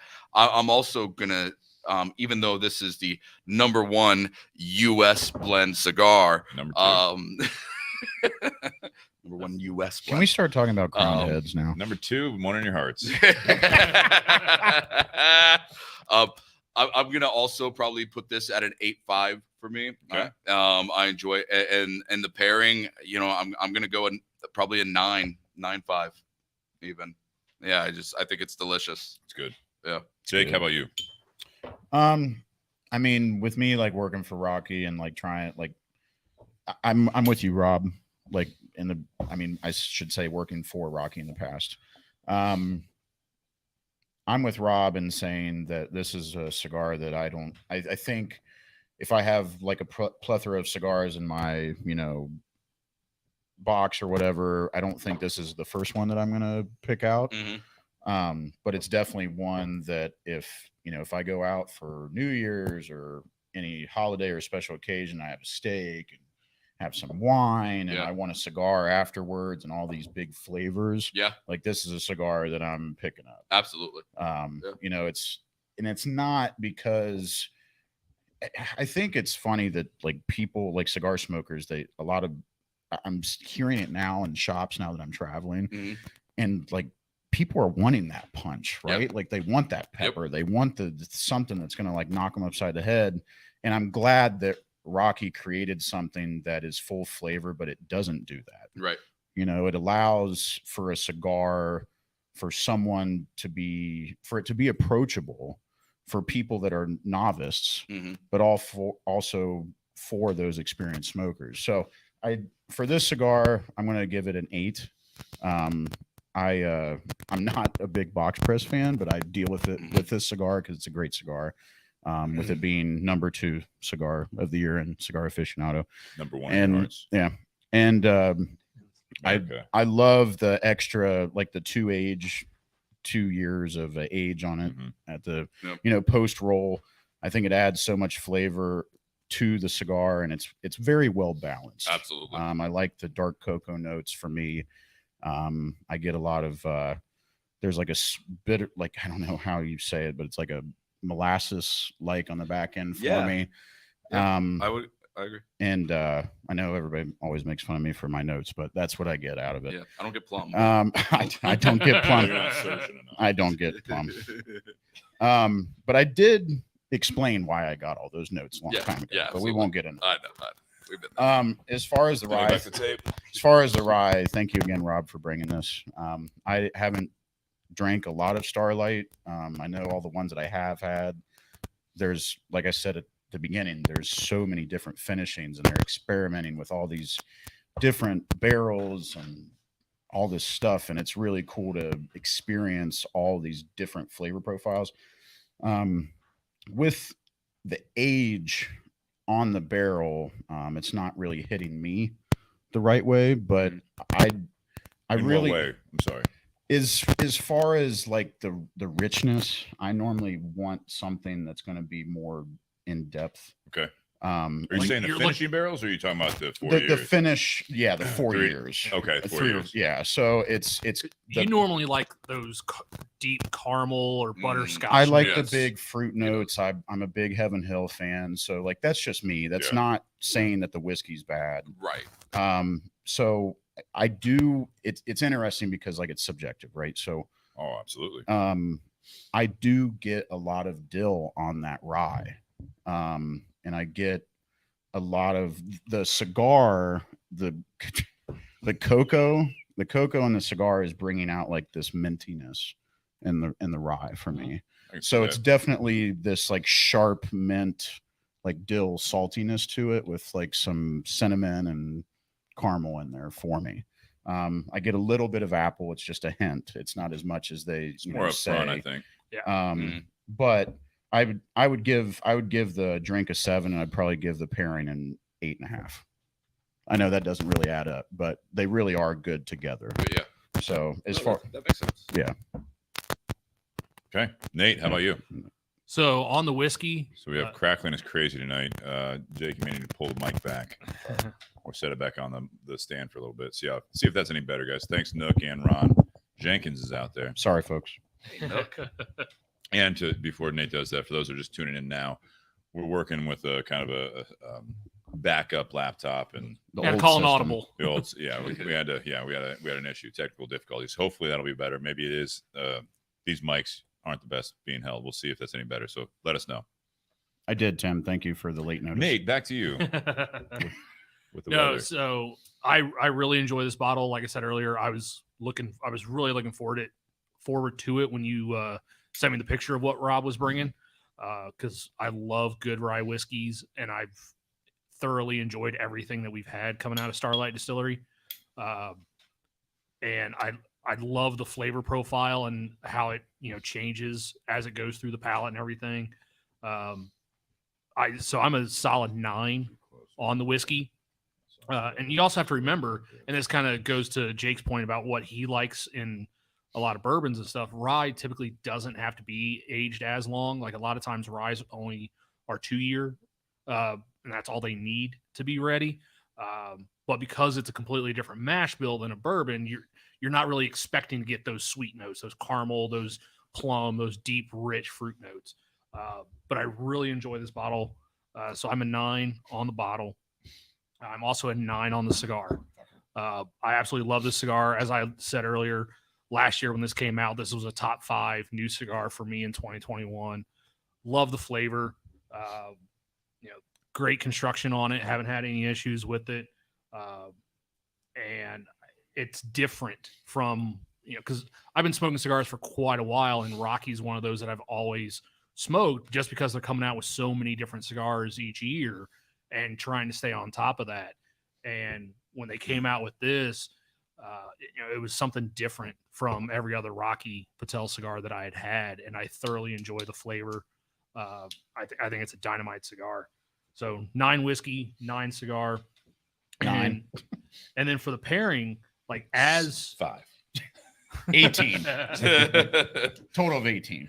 It's a shit together. As we've continued to drink this and smoke through the cigar, I'm actually starting to get more of those sweeter caramel notes when I'm doing the two together. And when we had the first couple sips of the whiskey, wasn't getting that sweetness. It was getting more of that apple flavor and that rye spice. Wasn't getting much of the sweetness, but with the cigar, it's actually starting to bring out more of that sweetness as the night's gone on. So for the pairing, I'm in 9.5. Okay. Yep. And before Steve, before you give your rating, I just want to point out again, and thank you to our good friend Josh Bentley, because it was with him that I was able to meet the guys. He's got a great relationship with them. He does. He does. And I did look up online. This bottle is from retail stores is going for about $70 to $80. Okay. Yeah. So 140 on the secondary. Only if there's demand for it. Yeah. Well, it's automatically double of whatever the hell it costs retail. We know. Okay. Idiots. Well, Come down off the cross. Someone give else needs the wood. my ratings, if that's all right by everyone. Absolutely. Yes, please. Cool. Please. Cool. Thanks, guys. So, but Nate, I think you're Rob, shut it. Cut his mic off. Cut his mic. No, so the whiskey again, Rob, thanks for bringing it. This is it's enjoyable. I mean, this is definitely got those main rye characteristics for me. You know, it's got a little bit of spice. It's got some punch to it. It's not. Jake, you said something about coming out with a little more mint. Maybe that's from the cigar. Yeah, I mean, I think. No, I think I'm with you on that. Did you say I was right? Yeah. Wow. On that. I think it's a fun bottle. I think this is actually pretty cool, and it's interesting to me to learn of all these different barrels that these distilleries are finishing with. First it was just with wine barrels or with rum barrels. It's just like there were some generic spirit barrels. Right now it's very specific all around. You got the apple brandy, you got this, you got some like even the watersheds, there's like certain wine barrels that they're using, and they're finishing it for different periods. This one said 3 to 8 months. Yes. It's a pretty big range, right? But now you have some people that are finishing it for a very long time in some of these barrels. They're kind of doing the method of Rocky here with sitting a cigar for 2 years. Now you have a product, the bourbon, the rye, whatever the mash bill is. You take it out of there, and now you're like, all right, well, let's hang on to this. Let's taste it at 3 months, 8 months. Let's do a year. They're extending it, so it's cool to see that. This bottle I'll also give an 8.5. I think this is enjoyable. Fortunate to have several bottles, or at least try several bottles from Starlight Distillery. Probably not the top bottle for me, but it's very enjoyable for what it is, and I like what I'm tasting on it. And again, 107.1 proof is not overpowering, but I think it does carry a little bit of strength in the flavor. So I do like that part of it, is that it's not a lighter flavor. You know what I mean? It's definitely just right on the proof. Yeah, I agree. Yeah, I mean, this is something I think these guys are really getting down to a science here on where they're proofing it. And I think like a lot of, we bring up a lot because we learned a lot from Greg Snyder, is that when he was doing that the Island Rooster, something where he was like, people want him to proof it higher. He's proofing it at where he likes it, and he's going fully for flavor. He understands there's a big market for like the higher barrel proof stuff, the 120s, the 130s, and I can appreciate some of those. I think that it's all about the flavor, and I think this cigar kind of follows suit. And I also give it an 8.5. I like this cigar. I kind of going last on this. I think I'm going to kind of echo some of the statements already made. Not a go-to for any time of the day, any day type of a cigar. Partially because of price point, partially because of how full of a smoking experience this is. It really is. This is not a morning smoke for me. This is not necessarily even like an early afternoon smoke. I like it. Cigar? It's a nightcap cigar. It's sitting around a campfire. It's after like Jake was saying, like steak dinner, something like that. It's a nightcap. This goes well. And I think the pairing, I would say, is more of a 9, because there's just a lot of flavor going on here. They stand up to each other. I think the cigar doesn't overpower, but I think it affects the whiskey more than the whiskey affects the cigar. So it's not the perfect pairing, but I think 9 or just shy of a 9, I think is pretty accurate for me, because it's really enjoyable. It's a strong flavor bomb here that you're dealing with between the two. So again, we're doing this podcast. It's 9 something at night. I think we've all had some cigars today. So to do that, at the end of the day, this is a really good, not at the end of the day type expression, but literally at the end of the day. Yeah. I think this is not 5 o'clock, more like 9 o'clock. Not when you're like giving a statement about how you feel. Like, well, at the end of the day, we got to do this. No, at the end of the day, this is a very good pairing at the end of the day. It's not after the day. It's after dinner day. Right. Yeah, that's it. Well, I think this. I think pairing wise, this cigar kind of needs something that's in this kind of proof point. Like it needs something in that 100 to 110 proof point in order to be able to stand up to it, but still not overpower it. I don't think this would have been good at like 95. No, yeah, this cigar. Yeah, I agree. It would have been watered down. Yeah. Well, and I think the not cigar just would this, but I'm overpower talking about like any whiskey. Like I think any whiskey under 100 proof might be a little too light for this cigar, just because of how much flavor and how robust. I don't know. You got 3 Eagle Rares up there that are 95 proof. Well, I would say this. I'm just saying. I'm not trying to give you shit. I'm just saying. Like before we round out, I'd say this cigar I think goes better with your typical rye than it does with a bourbon. I agree. Yep. What I would guess. Now I have not smoked it with a lot of different bourbons, and again, that's a very big generalization. I'm just saying your classic rye flavors I think would go better with this cigar than a lot of. Now, if you go into some of the high barrel proof bourbons, maybe. Yeah. Because you're bringing some heat with it. So with that, guys, we're going to go into an intermission, but I want to thank our sponsors, Tinderbox at Easton, Columbus, Ohio. They do carry the Rocky Patel 60 along with other Rocky. Go ahead, Rob. Yeah, let's not. I don't know if you've heard. That's fine. But the RP 60 is the #1 U.S. cigar. According to technically Cigar Aficionado. Technically number 2. But in the report. He said #1. #1 U.S. Oh, okay. Thanks to our sponsors again, Tinderbox at Easton. Just again, cut the mics. Nate, you got to get better at that. Do you want me to? Because I thought you were joking. I'm kidding. No, and I will say this though, Rob, to Rocky Patel. Congratulations on the #2 cigar. Literally, I mean, like that's I know. That's a big deal, especially because I know we're joking about it. But in the American market, it's so funny with Cigar Aficionado that they would rate a Cuban cigar that highly. Right. It's fine, but it's just interesting to their readers. Right. You know, the people majority is in the U.S. and right. Here's as we all know, #1 you can't the get scope. it. Well, in the scope of the Cuban market going forward with the price change and everything else, with the ownership change, it's going to be a mess. So to do that is kind of, I think, yes, maybe they're being honest to in their minds. I think that's misleading to a lot of their customer base, and I will say that. And if he wouldn't listen, but if Shankin was listening to this, it's kind of like, you guys got to get your shit together, because you're doing things. You've done it with limited edition cigars. Now you're doing it with Cuban cigars. You're putting that into the market where your readers are shopping for these things, and you're putting out a unicorn that is unattainable to most of your readers. Right. And I think that's a bullshit move. And I know we don't have the biggest scope, but I would say that if we were on national TV, I think that is very poor leadership in a highly sought after publication. And I think they need to fix that. Yep. I would say that. But this has been a long time coming.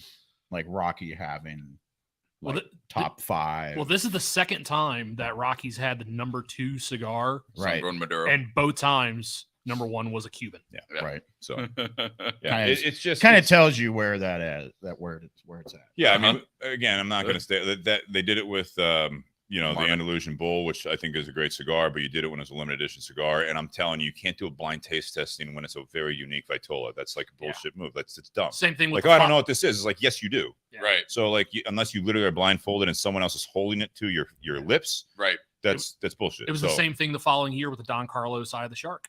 I agree. Yeah. I agree. So anyways, Absolutely. that being said, that's just my opinion. And it sounds like I'm not alone in that. You're not. But yeah, thank you, Tinderbox at Easton. Rocky Patel cigars are available there. Check your local brick and mortar. If they don't have some of the Rockies or the Crowned Head stuff, Tinderbox will ship to you. So check it out. If there's something you guys want to try that we talk about tonight, you see from Jake Sanders or Robb Wilson on the Bourbon and BS community page, or you see them posting and you see those things, check them out with your local brick and mortar or call one if you can't find them. And then also Altadis USA, thank you very much for normally the second cigar, and also Josh Bentley for continuing supporting the podcast, even though he's I mean, he's even being kind of represented tonight with Starlight, again, and BS Cigar Company, gold and silver are available, and also patreon.com. Thank you guys that really contribute to this. It's fantastic. These are the little things, again, doing it out of the garage, those monthly contributions that goes towards the StreamYard we use, the Libsyn to get it on the audio, and little stuff like this. Now, we're going to have to get a new camera or fix the camera on the laptop that we use. That's money out of our pocket. So it's luckily, thanks to you guys, money out of your guys' pocket that you contribute to this show. So we appreciate that. But don't forget the Venmo. And the Venmo at Bourbon and BS as well. So thank you very much. And then buyjack.com/Bourbon and BS for any of the swag. Check that out as well. Those guys are great. They're out of St. Louis. They really help us out, get you guys the swag that you guys order. It's fantastic. So, guys, cheers. Happy Whiskey Wednesday. And we're going to take a quick intermission. Stay live on the feed. If you're on the audio, click over to part 2, empty glass. You better pour something. There's a nip in there. That's okay. There's a snort in there. Cheers. Cheers. Cheers. Get that reach in. Clink. Just the tip. Had to get in the mic there. Clear. Phil, how are you? Hey, so I might have something for you. I have a computer camera, a little brand new one you can plug in. I think it's USB. So I might be able to give that to you. And then I got a microphone. Mics were good. I'm just saying. Okay. Yeah, I mean, I can always try it. They're both brand new. And you use it. What am I going to do? I'm going to check out. Talk to himself. I'm going to go to the Apple store, see if it's like an inexpensive thing. It's just randomly crapped out. If we need to use it in the meantime. I appreciate it. That'd be great. I wish I would have, I was watching tonight and he had technical difficulty, but I didn't see what it was. So yeah. I'd done that, I'd brought it. And I will say this, I don't think it's related, but I had the laptop in my leather case in the humidor, which normally is not a big deal. But when I went in there after I was off for the holiday, that it was literally sitting, like someone had set it next to one of the foggers. And I'm like, well, that's great. You know what I mean? Like it's protecting the leather, but I'm like, you shouldn't put a computer right up next to a humidifier. You might find out that it might. It happens. Dry out. It could, or, again, it could just be something they need to reset, or they might just replace the FaceTime camera, which is, yeah, we'll find out. But I appreciate that. I'll let you know. How was your Christmas? Not bad. Wilson. Yeah. More for the kids. You know why I didn't buy Yes. shit for each other. That's how it gets to be. So much shit anyways, rather take a vacation and have fun and spend the money on that. That's right, man. For those still staying with us during the live feed, what are you guys smoking and drinking out there?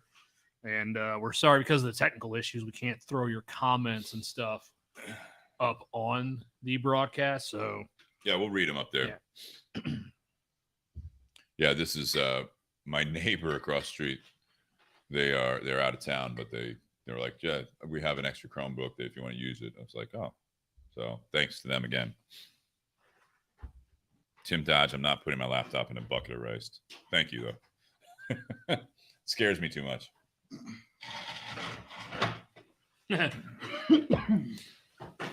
when you were talking about your issues with the computer, Jess texted me. I know this ain't much, but that's my buddy in Arkansas, One-Eyed Jack. That's his blend. They come out with their own. Have you shared this type of label before?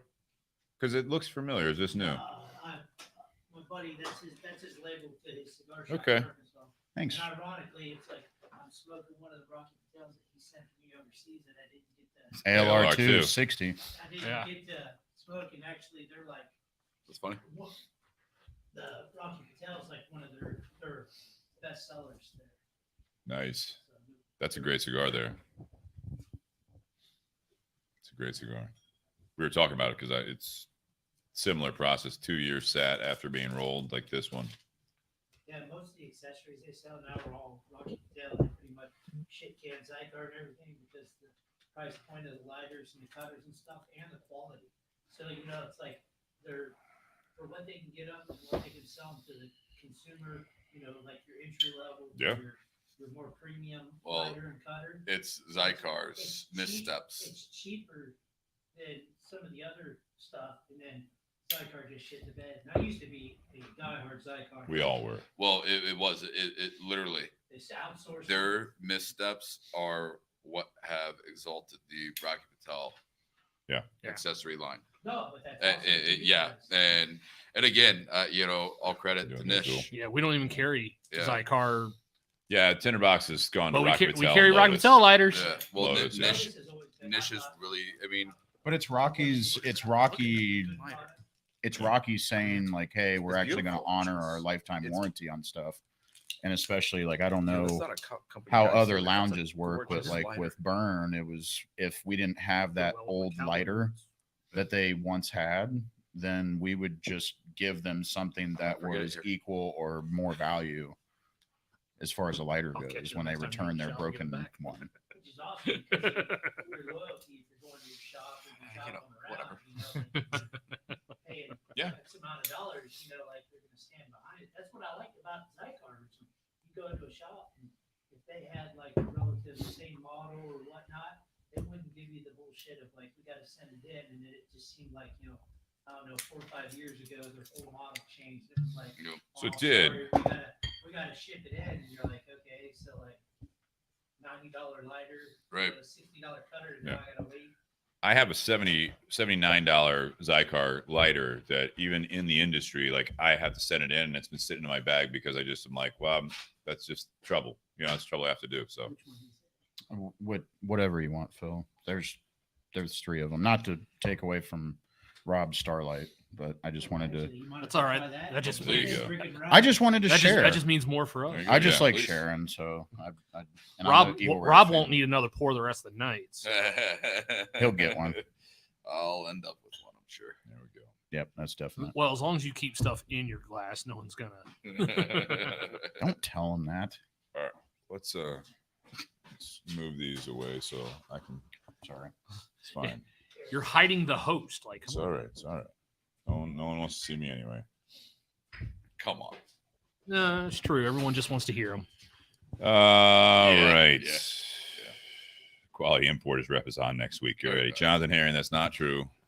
What'd he say? He said the Quality Importers rep is on next week. He said, can you repeat that for the podcast? Well, no, I think it's honest. I mean, like even when Calibri rep comes in, it's like you guys are like you've changed so much. You know, Calibri is one of those, and I like some of their new stuff. You know, they were a big heartbreak. You know, they had a good 2-year run there. Just within the past, I don't know, I guess probably about 6 years ago, 7 years ago, they hit hard. I mean, they repositioned themselves in the market. We're doing so well. I mean, the V cut. That deep V, yeah. They're the ones who did it. Yeah, and Rocky what was them. it?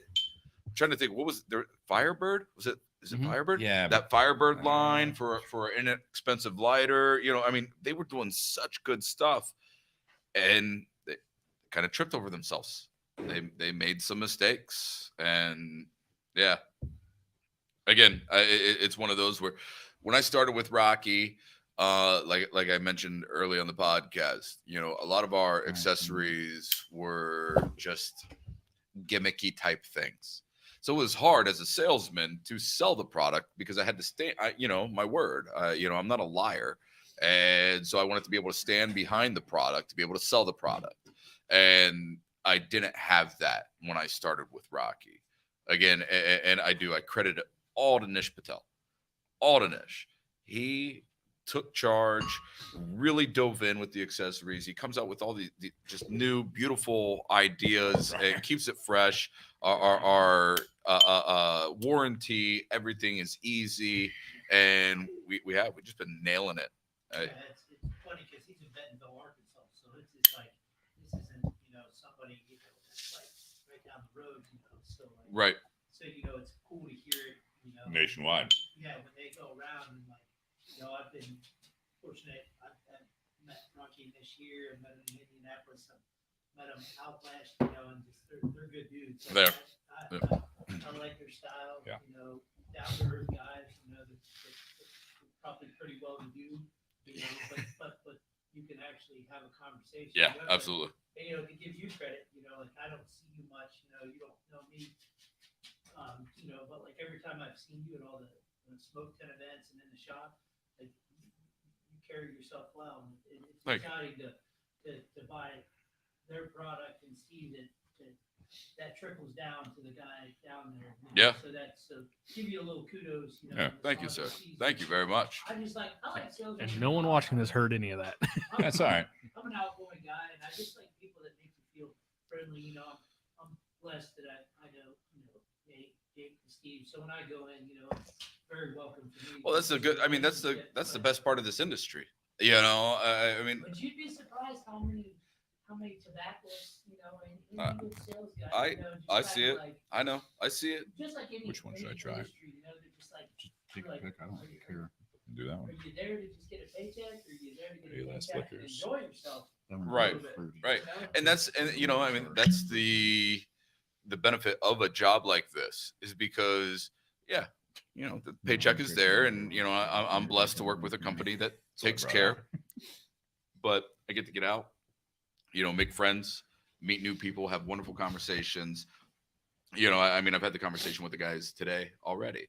And things since that boom of during COVID, and things have just been busier and busier and busier. And I'm wanting to put efforts in to get back to enjoying it more, as opposed to this, pop in a shop and leave, pop in and leave, and being able to hang out and have that fun of the relationship building. I was lucky to fall into this industry when I did almost 9 years ago now. And, I was selling industrial machining components, and it was all internet and Taiwan, and it just dissolved that personableness of the industry. And for me to just trip into this and be able to, these are some of my best friends. I thought, look, I'm not going to do this forever, but when I walk away from this gig, I've hands down got a good dozen people, that I'm solid with. Like there isn't that business, level. These are friendships. These are guys that I love, I care about, and even, within the industry, the fellow reps, Jonathan and Nook, who, are, in the chat and everything. Some of the best guys I've ever met. Yeah, it's a tight community, and it's a very tight community. I also like what they're doing behind the scenes too. The cigar industry is getting kind of choked by outside with the flavors and stuff like that. And the big, large companies, I don't want to necessarily shit on the large companies, but like some of these smaller companies, they're trying to keep it real too with the rights and get us, tobaccos and try to keep the big companies, from just squeezing out all the little guys to give us variety, give us an opportunity to voice our opinion, and somebody will kind of listen to us, or listen to us, not kind of, but listen to us, and maybe get something in the market that, like, some of these large companies, I'm so far on the pecking order that they're not going to hear, but you see those guys. Well, there's just a personableness to this, You got it. Oh yeah, sorry. No, it's all right. It's a good convo. Oh, it is a good conversation. Are we doing more show? We were going to do more show. Oh, Your face is turning red, Rob. part two? Yeah. Yeah, part two is If what sets us we had apart. a fifth mic, And I'd honestly give it more to you, liquor. 'cause it was a good conversation. No, I'm sorry. That's why I waited a little later because I technical difficulties, so that I could socialize. And I was watching it at home, and I was like, God dang, if I go over there, I'm gonna be going home till like midnight. I gotta go to work in the morning. No, it's good to have you for sure, man. No, happy holidays. I love you guys. Absolutely. Phil was the one, if you ever go back to a couple Christmas seasons ago, it was he came in as Santa Claus. It was an old garage, so that's like 3+ years ago. It was 4 or 5 years ago. Yeah. That was amazing. Great episode. February, like late February, it'll mark 5 years. Is that right? Oh, that is different. That Eagle Rare. Yeah. It's a good whiskey. All right. I'll comment afterwards. Real quick, silence, so I can find this. We're at. Welcome back to the Bourbon and BS podcast, everyone. This is episode 251, part 2, Beyond the BS. We are still with Robb Wilson and Jake Sanders. Hello. Rob's with Patel Cigars. Jake Cheers. is with Crowned Heads. And I just lit up a Crowned Heads right now. It's the what am I smoking here, Jake? This is the Azul y Oro. It's our inaugural limited edition that we did with Noxa, or Nicaraguan American Cigar SA. Is that Oliva? Yes. Yeah. So A Nicaraguan factory. yeah, Nicaraguan factory. John Huber and Mike Condor, also along with Tim Osgener, but mostly Mike and John have a great relationship with the guys at Noxa, and I think most people would know that or they may like to hear that like the Micarita, like some of Steve Saka's like cool stuff has come out of there. So there's good tobacco coming out of it. But it's a Ecuadorian Habano Oscuro on there. Beautiful dark Oscuro wrapper leaf, very oily, velvety, rich. So we're definitely into it. Yeah. And so we're definitely going like fuller spectrum here tonight with the Rocky Patel 60, and now this. But so I think it's a good cigar, and I'm interested to hear what you guys think. So limited edition, like he said, it is available at Tinderbox at Easton, our sponsor in Columbus, Ohio. It is available. How many boxes do you know off the top of your head? How many boxes you guys did? Boxes of 12, I believe. They're boxes of 12. If you know, they came. If you're familiar, it's the same box that the Bellicoso Fino of the Le Carême came from. So it's kind of that side by side. It's 6 cigars stacked on 6. Makes for a really good presentation. I'll be honest, it probably doesn't help all the retailers with positioning it. The wide box. Yeah, but it is a beautiful box. Azul y Oro, blue and gold. I know we're in the Buckeye State, so I was kind of pissed when they did that. Good time to bring it up. But the story, probably wait a couple the weeks story behind it, is the fact that it's based off of the Johnny Walker Blue bottle that was given to Gus or Gustavo down at Noxa almost 10 or 11 years ago. So that's, and the story goes that he still hasn't opened the bottle from Mike and John. I get around to that there, Gustavo. But that was the idea and the story behind it. And it's to pay homage to their relationship and continuing that relationship now that we've kind of separated ourselves from Ace Prime and Luciano Cigars. Yeah, rumor has it you'll see a little bit more coming out of that factory with the Crown Heads emblem on it. Yeah, so that'll be cool to see. Yep, for sure. Also, side note, the Osgoner. Well, Bosphorus. the Oz cigars, the Bosphorus is now coming out of a different factory. It's coming out of public knowledge. Yes. Okay. Yes, it's coming out of Ernesto Perez Carrillo's factory in the Dominican Republic. Our sales team's actually going down there in a couple weeks, so that's pretty exciting. To hopefully I'll get to meet Ernesto. That'd be great. Legend in the industry. Even though I work in the cigar industry, I'm still a cigar geek at heart, and I really enjoy meeting all these guys. And I get kind of excited when I get the chance to meet the godfathers of the industry. Yes, Jonathan Herring asked Mil Diaz. We got a couple cigar questions out of the way before we get into part 2. Mil Diaz still Crown Heads? Yes, it is still Crown Heads, still at Pichardo. We still have a great relationship with the Pichardo factory, so that's not going anywhere in the near future. Thank God. Yep, thank God. Thank God. For sure. For sales wise and for everybody else. Well, that is a solid smoke. Yeah, that is great smoke. I am smoking the Azul Ioro as well. I was hoping you'd smoke the Mil Diaz, so I'd light it up. Looks like Nate has lit it up and it's almost through it. Well, I lit this he up. lit it up at the beginning. I lit this up before we started because we were waiting for the technical issues to get resolved. And me running around my neighborhood. Yes. Banging on doors. Breaking in houses. Beating up little kids for their Chromebooks. Yeah. They weren't home. That's all I'll say. Thank God. Although it could have been a Home Alone issue, we are in that season. We are in that season. If Caden was home, he was the only one home. And I was like, oh no, I'm allowed to come in. I punched in the garage door. You're walking a fine line here man. with this description. Okay. Moving on. Side note, if you guys have seen the movie Violent Night, anyone check that one out this Christmas season? I've heard wonderful things. It's violent. It's kind of a cross between there's elements of Die Hard / also Home Alone. Okay. Who's in it? David Harbour. Okay. Yeah.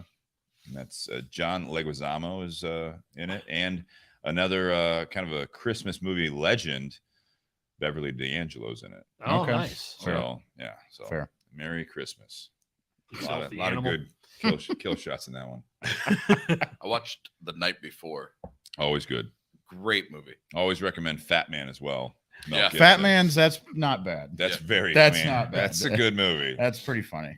That's a movie for the whole family. Mel Gibson's coming out with all like these. They're like funny. He's like going like the Marvel route, right? Like it's funny, but it's action. Yeah, he's Like- salvaging what's left of his career. He's going all Nicolas Cage right now. better though. Better. Much better. Better. I'm still All a right. big Nicolas Cage. So Oh. with part Shut up, Rob. The bees. So part 2, typically we Oh, do goodness. a life topic. So let's try to stay on track. This is going to be interesting. This is going to be what did I? It's basically your New Year's episode. Is kind of how I. You know. Resolutions. Well, part New 2. Year, so new me. it's New Year's. You dot, gotta dot. You got to remember what you wrote. I don't Oh, kind of go on the fly, anyways. That's good. I mean, that's good. That's what we No, talked I about said 5 years ago. our guests have had some big years. Listen, our guests have had some big years in their own ways, and we are going to chat about what they have experienced. Honestly, this is a New Year's show. So we are having some of your typical conversations about all of it. And the only difference is we're drinking some good whiskey and smoking some good cigars. So it should make a good conversation with our community watching. So hopefully you guys enjoy this. I actually, New Year's, how do you frame it? We've done this now several times, right? You do New Year, new me, New Year's resolutions, go back on your own one. Having you two guys on, as I was thinking about doing the New Year's, you guys have had a hell of a 2022 Yeah. in your own ways. to Right. say the least. Yep. And I think a lot of people listening Yeah. probably absolutely. would say the same. You go back to, you talked about the 2020, you called it like the COVID cigar boom. I mean, there was a big boom in this industry, which you guys have been in. We've been in it from a different angle, but it's like you saw a lot of things change during 2020, 2021, 2022. It's not the new normal. It's not going back to the normal. It's the ability, I think, to start kind of readjusting your life if you take the opportunity to do that. New jobs, new people in your life, new opportunities. There have been a lot of people I've talked to over the last several months in different ways through the community, just friends of friends. Things have been changing, I feel like, at a very dramatic rate for a lot of people. Yeah. I And you agree. two are two close friends as well, as you were saying in the intermission, Rob. A lot has happened. Yeah. And I'm curious to kind of say and see what kind of conversation that kind of brings from the community as well, and at the table of like what you guys have gone through, where you're going in 2022, what you're able to talk about, what like just where you've been. So I'll start with you, Rob. I mean, like you've been in this position now, you said 8 years, Yeah. 9 years. Yeah. Working on 9. So I mean, 2022. I mean, it's been a interesting ride for you personally, mainly. I think. Yeah. Personally and professionally. As you were speaking on the growth, I mean that growth has happened. The RP brand is doing very well, and I'm very blessed to be with a company that has, Rocky always one of the mainstay for so many years, but we've had an uptick recently because I think speak on the professional side. The RP brand was, built on the vintage, the edge, and and there was always I don't know if I want to say stigma, but an idea of what our brand was. I'd say stigma. I'd say that. Right. And from the outside looking in. Right. And we have really started to get that recognition of what Rocky's been able to do over the past years with our blends, with being, diversifying, the product that we're releasing, putting more quality blends out there that have, those little intricate things that people are looking for. It's with all due respect to those vintage and edge lines that are fantastic lines, coming out with, the Disciples and the RP60s, the #1 US blend. According to Cigar Aficionado, number 2. As we were talking about in the first half, that white label, we've been doing different stuff and people are recognizing those blends. And it's fun as a cigar guy and as a rep who, again, the sap in me. I I do. I genuinely like and respect the people that I work for. I know the effort that they put into, this industry and the product that we put out, and to see people actually recognize that is amazing. Can I ask a question on the professional side here with the RP brand? Again, outside looking in with Rocky Patel Cigars, yes, the vintage line. You guys basically, I think, peaked with the decade at one point. Absolutely. That carried still one of the best blends. And mind you, for those that don't know the brand very well, but the decade was truly, it was the 10-year anniversary of Rocky Patel doing as the Rocky Patel, this effort in his life. And yes. I would definitely seek out, if you're listening to the podcast, whether it be Apple or Spotify, do a search for the Bourbon and BS and look up Rocky Patel Cigars and try to find the one that Rocky himself was on. Yeah. That was in 2020. It was really a lot of fun. Great episode. He had his own technical difficulties. I got very drunk. You had other difficulties that they weren't very technical.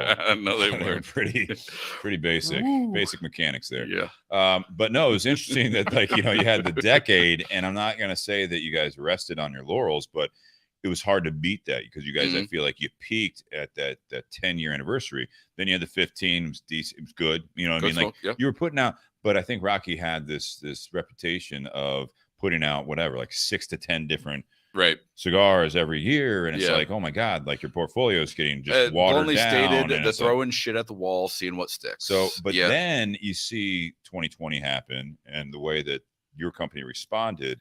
Since then, it has not been the same. No, it's been much more focused, as it seems from the outside, that less blends, more thoughtful blends. Correct. And even though you keep some of the the quarter century, you have the 60 for his birthday, you have some common themes there, but these aren't the same things that were coming out. No, not at all. During the 2000s, 2010s. Right. I mean, this is a new generation. You are correct. Interesting to see that.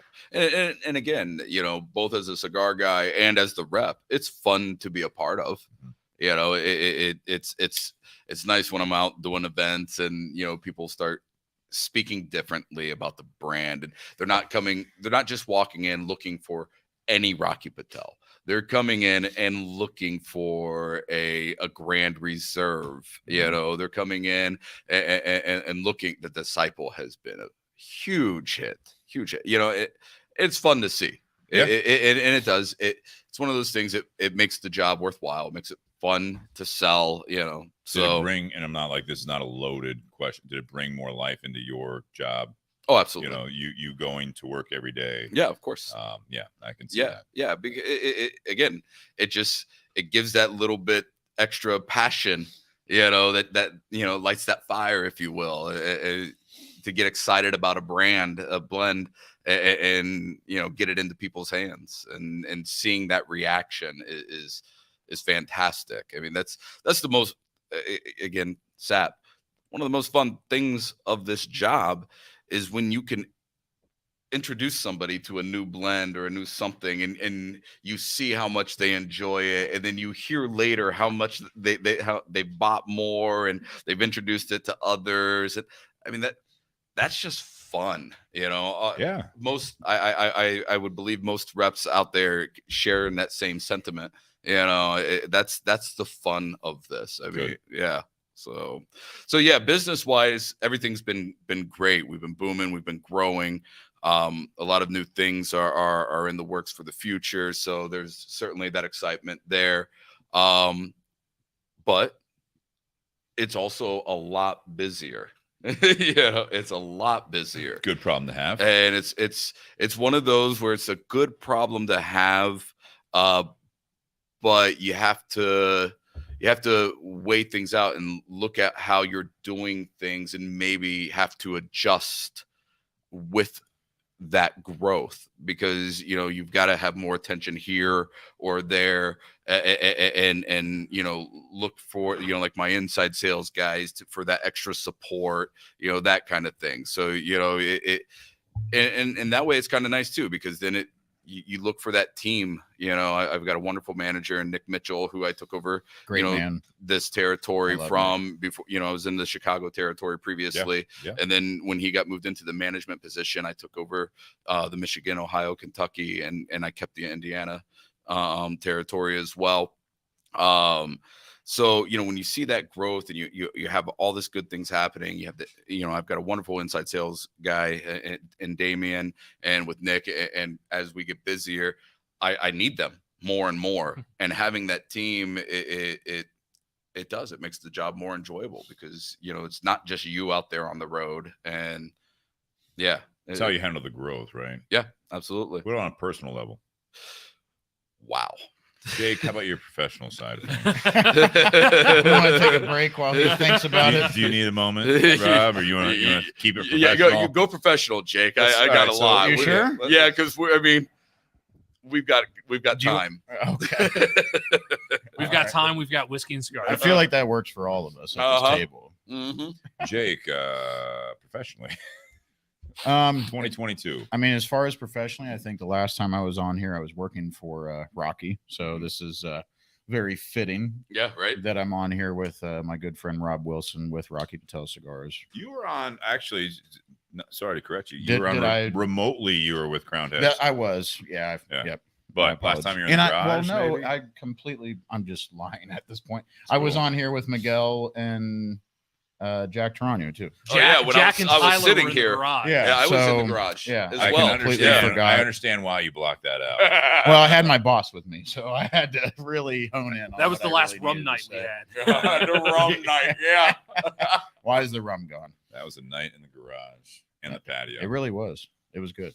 No, but professionally, so I hinted on it last podcast. So if you don't know, I started with Crown Head Cigars in July, left burned by Rocky Patel in Indianapolis at that time, went directly to PCA for Crown Head Cigars, and it went off without a hitch. So. Yeah, you hadn't seen an account at that point. No, I'd never had met anybody besides, Tinderbox at Easton. But besides Tinderbox at Easton and the people that I had known in Columbus. So it's been a whirlwind for sure.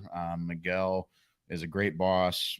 We have a great community as far as the people that are within the boutique cigar realm. I think Crown Heads is really sought after when it comes to the cigars that are always new. I'm sure Steve and Nate, you get that because that's what I got when I was at Burn was, you always get the question, what's new? Sure. And I think Crown Heads is really latched onto that. John and Mike and Tim, they all know that. It's exciting to see Tim Osgener come back into the fold with us. So Tim Osgener family, obviously, CAO was, if you guys are cigar smokers out there, CAO was the company he owned, and then also sold at one point, to General Cigars. Yeah. Yeah. And so it's been a whirlwind, and I was honestly, I was excited to be a part of a brand that really gives the reps their freedom.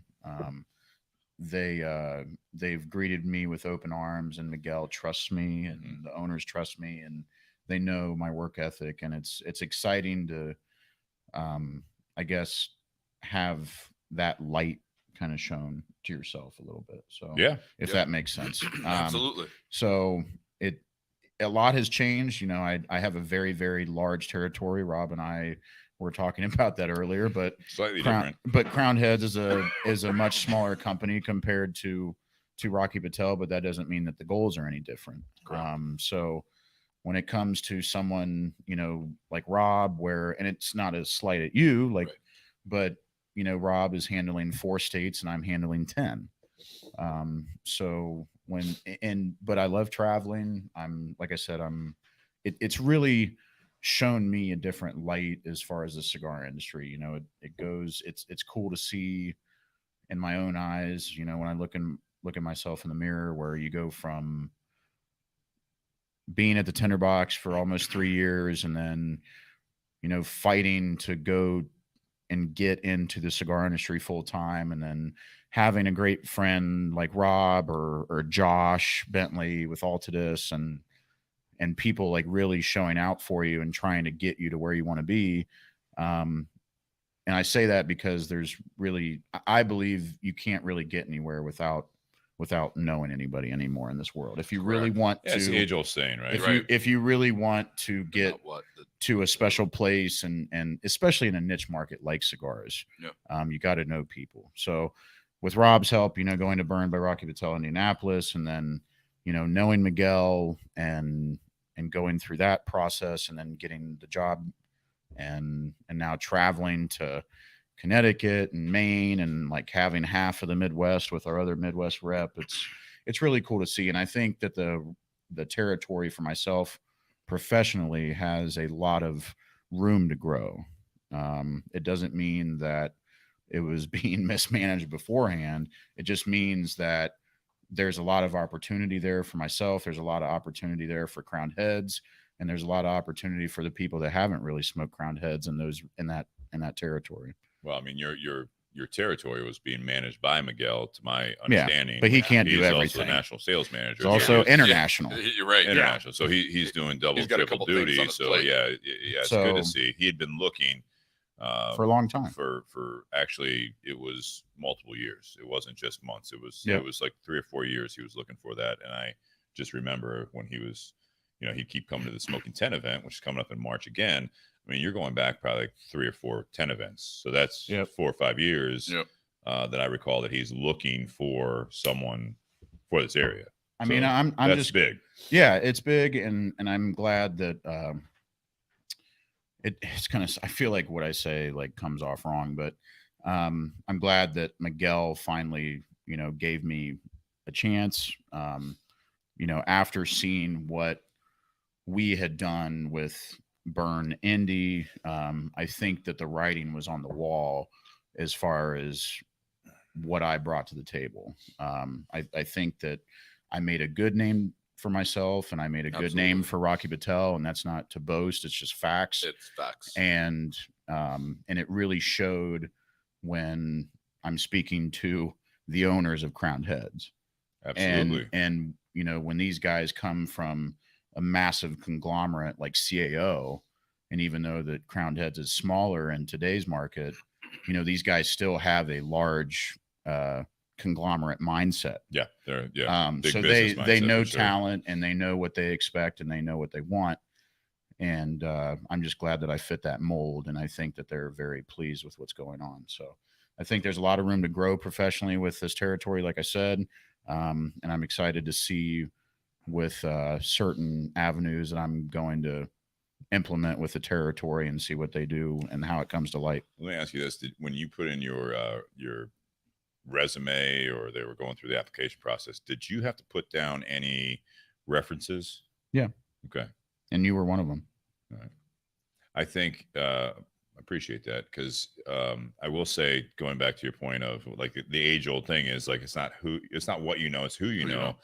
But it is a little bit of both, right? I mean, it is obviously that, but the most important part is that you did prove yourself, because I will say I was not the only one that, I didn't know you put me down as a reference, but I know I was not the only one that Miguel, even though he did like you, he vouched for you, your experience and your reputation in the industry was probably, I would assume, not only by me, but other people, was backed up what Miguel already thought, but he did do his due diligence and reach out. You have to. But I mean, I think that's a big part of it, is that what you did in the past did speak volumes. So it's not like it was like, I don't think, no, yeah, he's a good guy, but no, it was like there was a lot there. So that's cool. Yeah, for sure. You definitely earned it. No, I appreciate it. Just like you earned the Burn job. Yeah. And I feel like I put my life and soul into this, and it's really something that I want to do. And it's something, not to jump on the personal side, because I'll let Rob finish with his first, but you can take, you don't have to talk about it. Okay. Well, nothing's going on this week, this week we kind of all came to Columbus. Rob and I kind of had this planned a little bit, and because we hadn't seen each other in a while. And I was talking with I'm staying with my parents while I'm in town, because I wasn't with them during Christmas.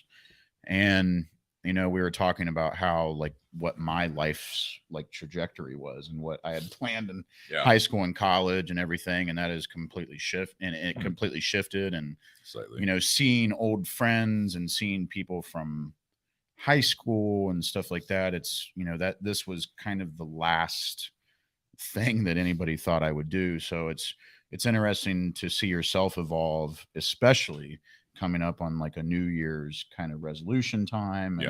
And you're looking back and saying to yourself, this was something that really wasn't planned, but it's what you fought for, and you've earned it, and you've actually reached that goal. So what's that next step, and how do you get there? And it's really exciting.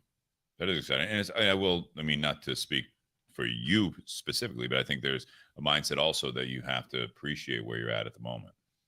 I think that's truly the way that you can have your goals, you can have all that stuff, but you really have to focus on the now as well, so you can get to those. Yeah, absolutely.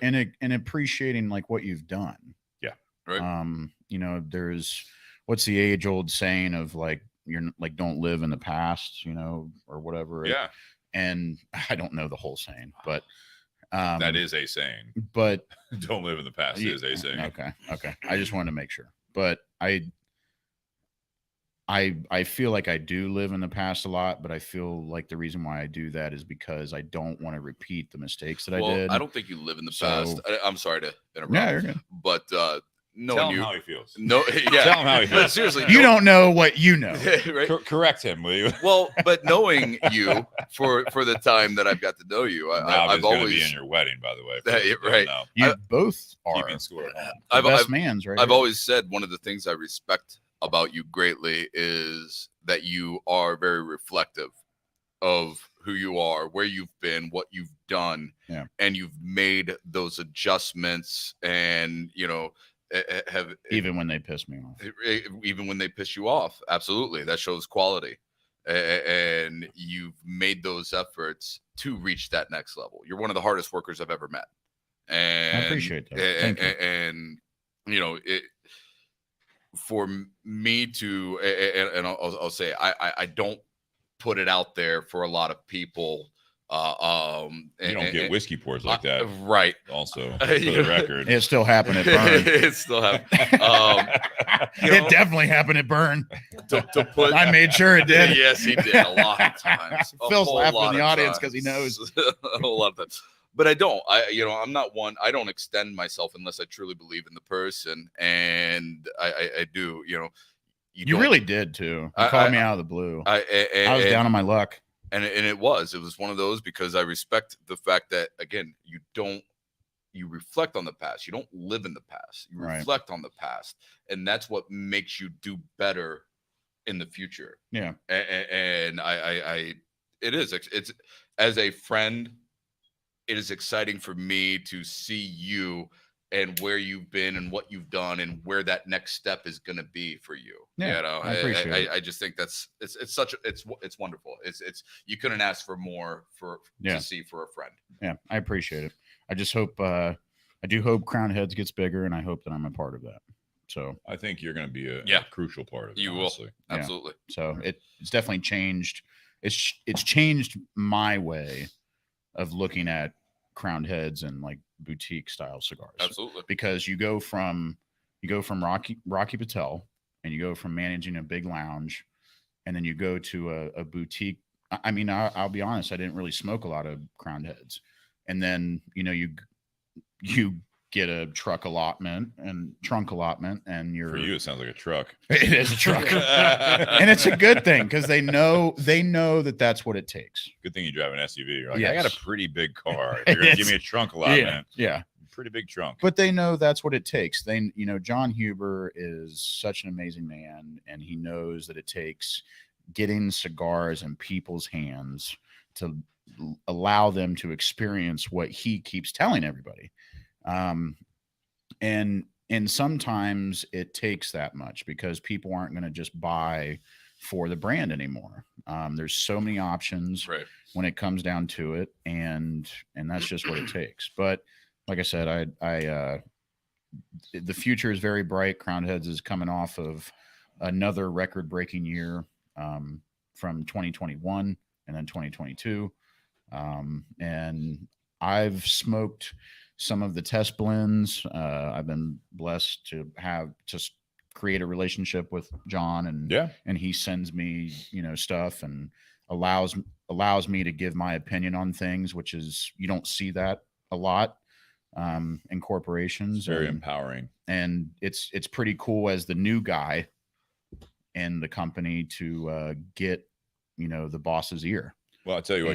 Go ahead. Sorry. No. You're not at the ground level. I just think that it's a crucial time. Yeah, I just know where I'm at. I know my place, and I know that I'm still the new guy. But to have his ear and to give my opinion, whether it's not really what he wants to hear, is pretty profound. Absolutely. Well, I think a guy like John Huber, I don't know him personally, but I would say that he's not looking for a yes man. No, he is not. He's not looking for a yes man. He is not. You know that. I think that's why him and I get along a lot, actually, because he appreciates it. I know he does. So, and Miguel does too. I also, again, on a different note, knowing Jake, Robb's talking about that.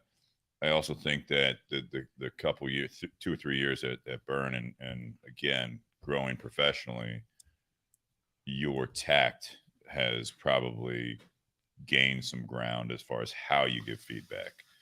It's still you mean he's actually developed instead of just yelling. No, it's direct, it's blunt, it's honest, it's there's more. Well, you helped me refine that. No, there's just more thought on how you're, like, what you're trying to communicate. You know what I mean? I think that because I've seen it instead of blowing it out of the water.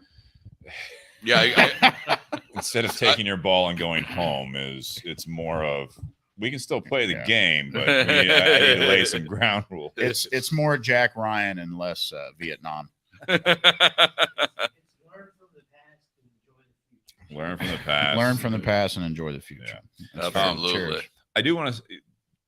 I'll cheers that. Yeah. Thanks, Phil. Cheers, Phil. Phil Davis, everybody. Phil Davis. And Nate, I think you can comment a little bit on this. It's interesting, Jake, with your experience, and not everyone knows this, but again, I think this can apply. We're talking about the cigar side of things, but I think this really applies to the professional, to a lot of people. You go into something thinking you may not even know what to expect, but you think you do, and you know what you want to accomplish. You want to really prove yourself, and then things change that are out of your control. Yep. And I think, Jake, knowing you're 2022, and I think this also applies to other people I know, you went into this, and I think it's a very literal example, but I also think that this can be, it can provide some parallels to other people when you're going into a new year. Everyone's talking about, New Year's resolutions, and I assume it's still a thing. I don't hear it as often. I feel like people aren't as big on it. I think it's because everybody got so much shit about it all the time. Sure. All the fitness people are like, New Year's resolutions. There's all these idiots in the gym.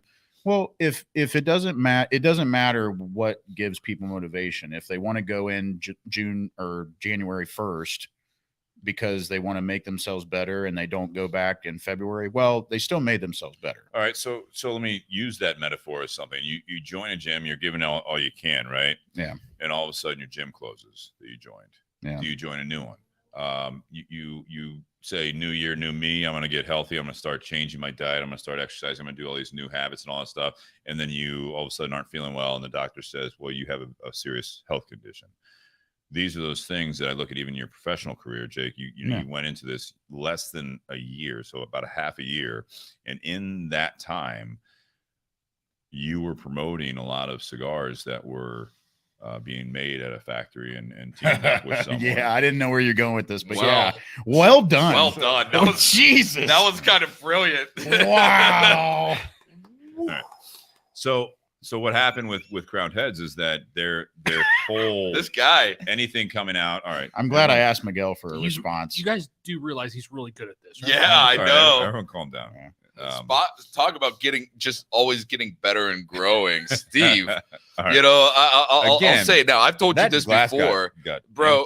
empty. From the drinking beginning of of this to where we are now, man. Appreciate The that. growth you've had just in this is insane. That your ability I appreciate and your professionalism and just the Make sure you share the podcast. What you're and, doing. subscribe and like and review. You're brilliant. This is why I love Drunk Rob. Yeah. And then you got that, He's so nice. Where I was going with So this, nice drunk.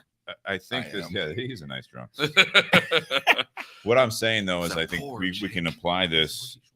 All right, everyone. No, go ahead. Sorry. Is you went into the new job and everything was going fairly well. You're like, oh man, I'm starting to see some numbers and still going growth and all this stuff. And then, by the way, the portfolio completely changed, and we're parting ways with this person or this company. Excuse me. Change for the better.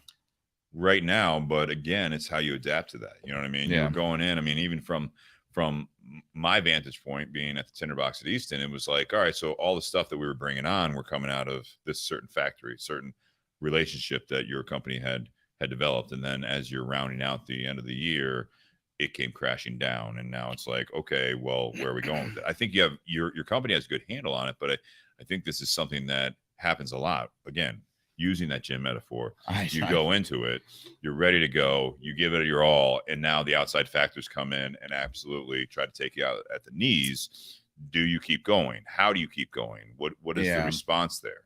Well, I think as far as like what you're alluding to is the fact that the separation between Crowned Heads and Ace Prime, and now what Luciano is calling Luciano Cigars, which I don't know what that is.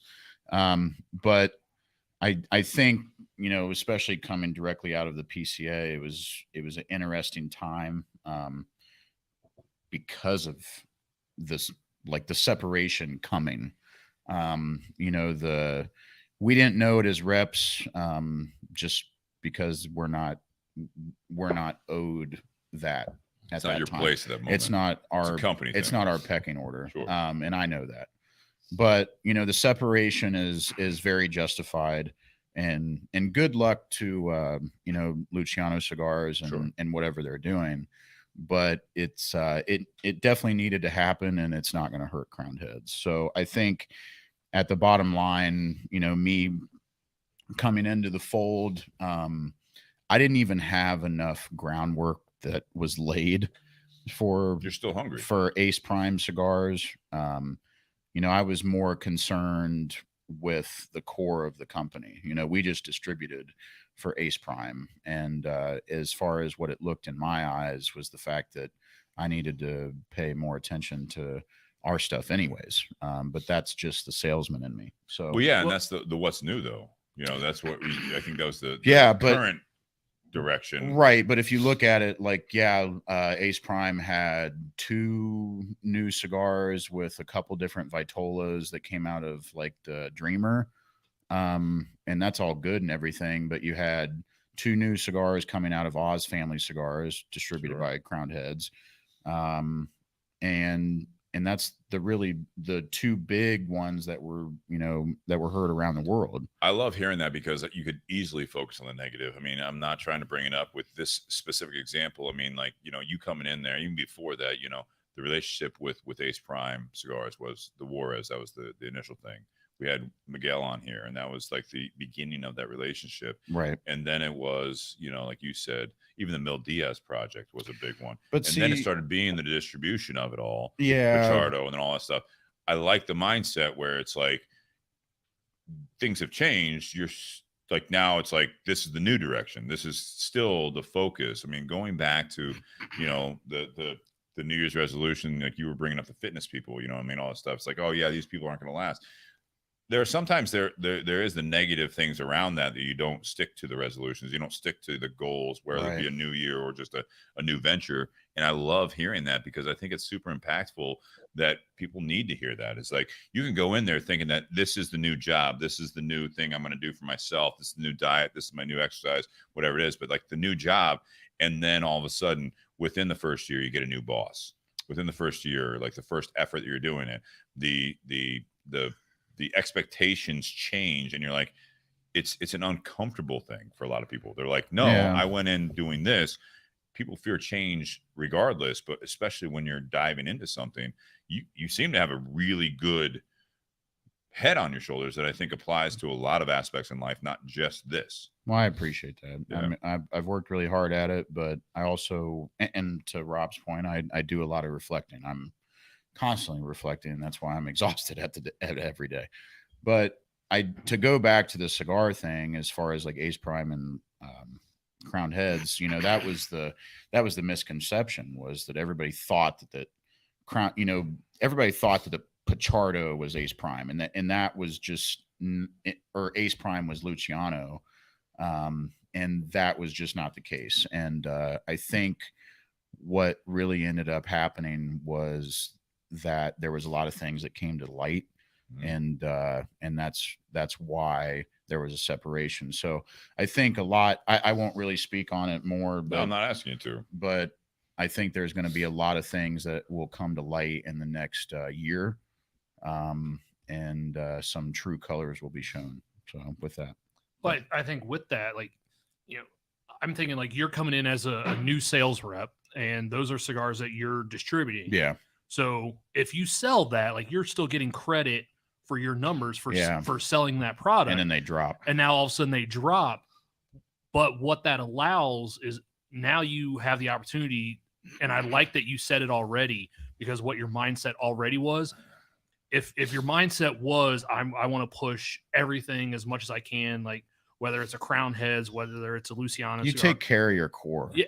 But it afforded you the opportunity to refocus on the core stuff that you represent. It did. And You're right. You already kind of had that mindset. Like, you were still trying to sell those other cigars because it does help your numbers. Right. But you were still focusing on the Crowned Heads brand as your primary focus. You're exactly right. And now with that separation, it would, you know, anyone else who's a sales rep for the company, you know, it may cause them to have to shift their focus to just the Crowned Head stuff, but you were kind of already there. Yeah. Like, if it fit the shop, if it fit the clientele, you would sell and push that cigar, but you were still focused on the core product. Well, and that I mean, that what is a testament of our leadership and the hierarchy of Crowned Heads. You know, they actually apologized to me because of that reason. And I said the same thing that, you know, I basically said on this podcast is, you know, don't, because it wasn't even there. I hadn't even established that mindset on it. And as far as I was concerned, and as far as I was concerned with Burn, I am full bore with whoever is willing to back me. And that's a true testament of who I am. So, so if, you know, if Rocky Patel hires me, I am, you know, my blood is his blood. And when Crowned Heads hires me, then their blood is my blood, you know, and that's the way it goes. So, and that's how much I care about this industry. And that's how passionate I am about what I am doing for a living. Your interview, Rob, how do you balance all the things you've been doing? You know, obviously we didn't talk about your personal stuff, but I mean, you moved recently again. Yeah.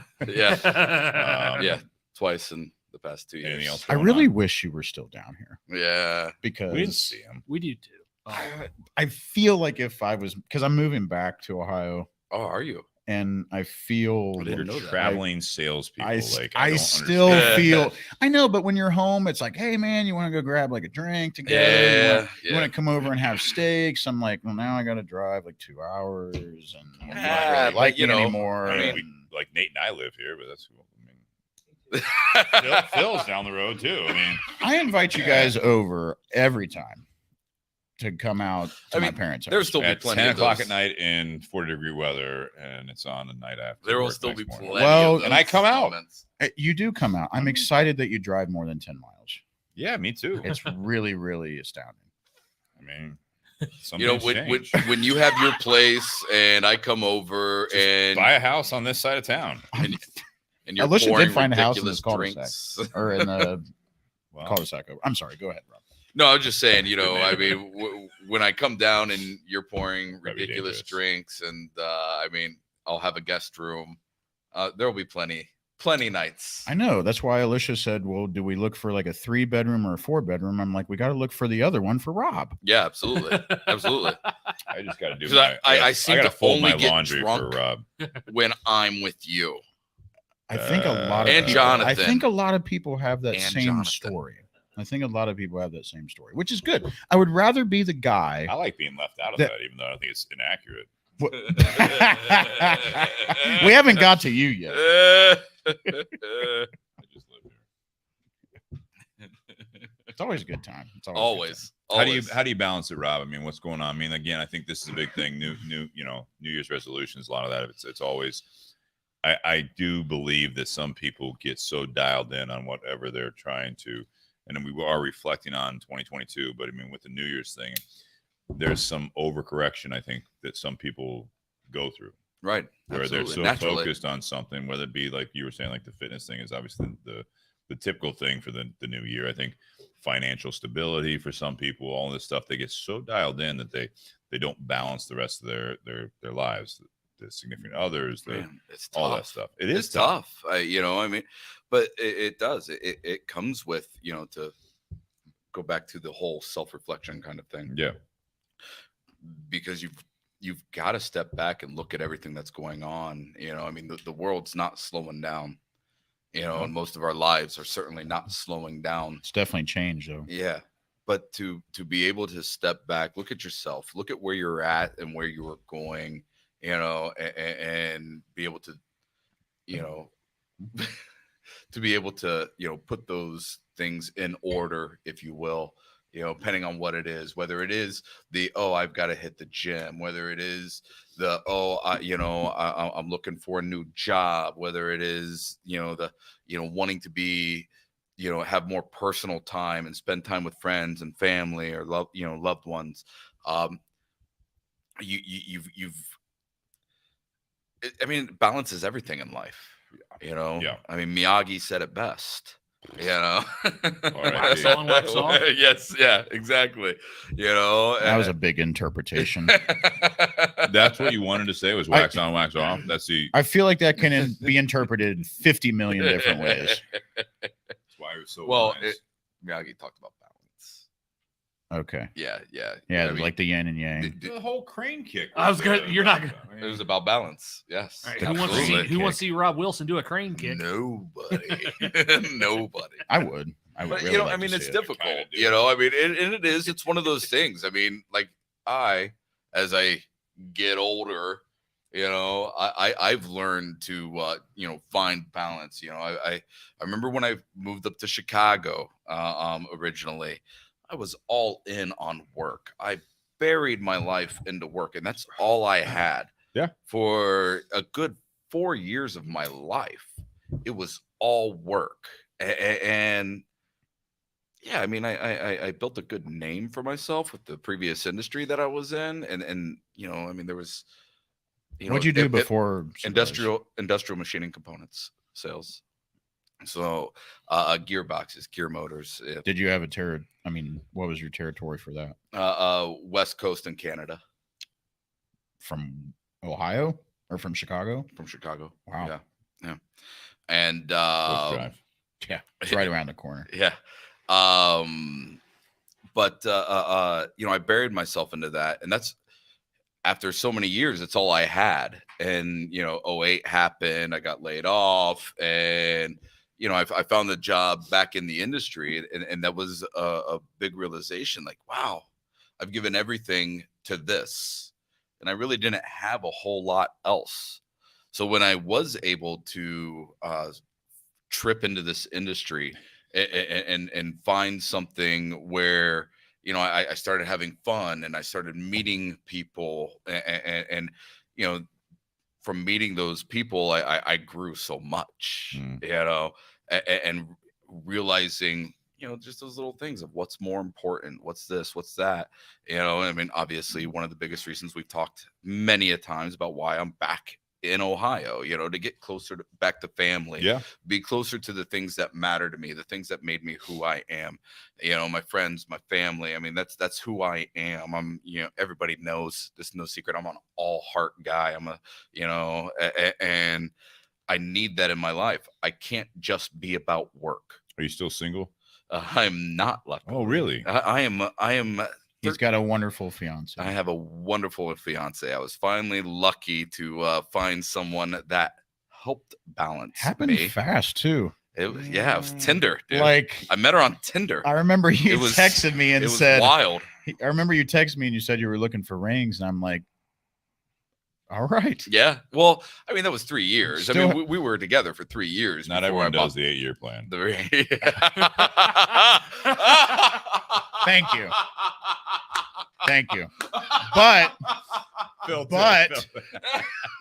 you're talking about that's so quick. You're dated for 4 years. Yeah, but you're talking about a literal age world of difference. Of course. Absolutely. So going from 18 to 27. Yeah, I mean, that's the thing is, I went through those, interesting relationships for, my 20s and 30s to where when I finally met Shannon, I knew what I was looking for. I learned my lessons. I did that reflection and figured out my patterns of the past. When did you propose? Back in May. Of this year. This year. Yeah. It was our 3-year anniversary. And big change. Yeah, huge change. So we are getting married in February of 2024. We're gonna go to Jamaica. Nice. And what part? Say again? What part? Montego. Yeah, nice. Yeah, very nice. So I didn't get my just groomsman just wait. Invitation. Just hold on. We're still working on all of that. So it's awkward. But yeah, it's nice. Someone to be a groomsman with an expectation that they're going to be part of this. That's how this works. Okay, best man. I've been saying. So yeah, I'm trying to teach you that tact a little bit, like you were talking about.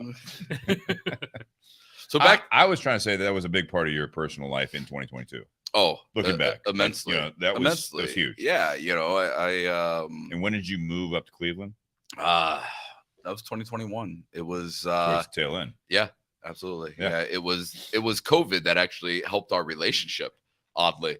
Because said no one ever. Right. Yeah. Right. Well, when we first when we first met, I was always on the road. I remember looking back at my calendar of that year we first met, and I asked her, I'm like, how are we still together? Because I never saw you. And then I was like, oh, well, maybe that's why. So, but then, oddly enough, COVID happened and we got to spend a lot more time together because I wasn't on the road as heavy. Right. And so our relationship got to flourish. And she didn't grow tired of you. She didn't grow tired of me. It probably helps when one's not a Democrat and one's not a Republican. In that sense of time. Right? Well, you are correct. You are correct. It does help. That certainly helps. But the thing is I'm very blessed. I finally found that relationship that's easy. Good. We certainly we are better together. I certainly have the more outgoing personality than she has, and so we have that balance that is needed in a relationship, and I'm very lucky. Her family's great, my family's great. It's all really great. Yeah. Great. You really ended that with a Hallmark card, didn't you? Jesus, your letter ping's better than mine. Yeah, that one has a better ping than the yellow one. Yeah, that's a nice ping. It's got some miles on her. Oh, that's good. She's real nice. Yes, she is. Yeah, it's kind of nice when you end up in a really nice, stable relationship. Yeah, when they're supportive, right? Yeah. I think it's really cool though. Again, that was what talking about the balance of like where you've been, because not everyone, obviously, most people that are listening don't know that side of you. And on this podcast, we don't like necessarily talk to big celebrities or anything like that, but I think it's more the real talk of talking to people that go through some of this stuff where the professional career is going through some big changes, and then on top of that, there's some personal changes. And the fact that I had to ask you, when did you actually do that? And you're like, yeah, May. 2022. This is a huge, talking about reflection of the year. I can appreciate when you look at the next year, 2023, you look back and Rob, you complimented Jake about the fact that he reflects on the past as opposed to living in it. There's some motivation there. And it's not always the negative stuff you see on Instagram. It's like I was at, basically rock bottom, or I went through this and now this next year is going to be something. It's like, no, you actually had, Rob, a very positive year in a lot of ways. It wasn't without hardship or Absolutely. struggles. Yeah. And I was asking, when you moved, just trying to remember when I you asked me to help you. Mind you, the reason that Rob had to reschedule for this date was because he was going to be on, was it Thanksgiving? Yeah. And he asked me to cancel the podcast so I could drive up to Cleveland to help him move again. I said, get some new friends up there. Yeah, exactly. Exactly. And I think this goes. This show takes priority. I think, yeah. Just because I work for a moving company doesn't mean I need to help him. 10 years ago. And move furniture pretty much for 2 men in a truck. All right. Let's not get them a promotion. Yeah, right. No, they're a great company. But yeah, I mean, it was, I mean, like I said, I just moved up to the Cleveland area 2 years ago to be closer to her after COVID, we spent so much time together. It was just like, well, let's make this for real. Yeah. I mean, we're not getting any younger. Always a positive. Right. And we're gonna die soon, so let's do it. Exactly. Yeah, Exactly. Good mentality to have, yeah. Super romantic. By the way. No. I mean, everything was like, this is so good. It's like, why? Why wait? There's a balance of why wait, and also like let's rush into it. You know what I mean? Right. I think there's a big part of that. Yeah, and then it took a year later. I mean, I knew it wasn't. When you swiped right. When I swiped right, that's part of I will share for those. So in the relationship, so we just moved again. We got we needed a little bit bigger house, so we found one that was perfect, and we bought that. And before we even closed on the house, we decided to purchase a business. So we purchased a new business. You guys doing everything at once? Just boggles my mind. It was a lot. The end of the year has been a lot. Yes. So we decided to purchase a business, and it's a lot of fun, and we're looking forward to the new adventure. It is going to be something she's running, as I am staying with Rocky Patel, hitting the roads hard still, and our LLC is Swiped Right LLC. Oh, we are corny. Wow. We are corny as like can on be. paper. On paper. Although I am surprised that was still available. Wow. It's like searching for a license plate. Like, really? It's still available? Where's Jonathan's comment? It's gonna come. It'll come. Rob's not getting any hotter. Get married. It'll come. Shannon Brown says, well, I joined this conversation at the right time. That's funny. Nate, do you want to comment? That's on hilarious. Any of this, or do you want me to go? Look to at that. Jake My and his love here? decided to join in. Oh, that's her. That's her. All right. Yeah, that's Shannon Brown. Oh, yeah. That's why I said it. Yeah. Shannon Brown lady. Well, I haven't met her. I don't know. Yeah. I haven't met her either, but I just assumed. All right. All right. Oh, wow. Is my face the color of the ashtray? Because it feels like it is. Yep. Not yet. Actually, it's a darker red. Woo! It's really nice. You're wearing tan, so it complements the color. So, Jake, more about you now. Nate, do you have anything Nate, you want to please, comment Dad, on? please. I feel like he's more. Nate's more of a been spectator. idling by. He's loving this. he's got his conversation. load. His face is turning red just listening to this conversation. Well, I mean, I've talked quite a bit this year. Being on the show every week with Steve, yeah. I've talked quite a bit about what's going on professionally and personally. You're drunk. I'm drunk. Professionally, things That's are the goal. Now to make him cry is the next goal. Please, Nate, continue. No, I can do that. Just wait. Professionally, things were kind of stagnant in my career this year. Just didn't, I went into the position I have last year with a certain mindset because my previous role, I was the busiest person on the team, and the team I was moving into had a lot of struggles and a lot of shortcomings. And so I was kind of hoping I'd be able to join that team and kind of take on a lot of stuff and, help that team out. And it hasn't happened really. And it's been a year and a half, which has been kind of frustrating. Mm-hmm. Personally, people who know me know there's not a whole lot of work-life balance in my household because I have 2 jobs. My wife now has 2 jobs, and it's just because we want to. Yeah. And back in the end of May, my wife and I moved. So we live in a duplex, and the lady that lives next door, her boyfriend had moved out. So it was just her and her 10-year-old daughter, and they were on the bigger side of the duplex. Our side was a ranch. So we literally swapped. Wow. So that's an interesting move, because normally when you move into an empty apartment or an empty house. No, we're moving while the other still has shit there. Yeah, that's difficult. So yeah. And you don't know where stuff's going because you can't see the so we're space. We're literally trying to move as what it is. We're literally trying to move the same die? room at a time.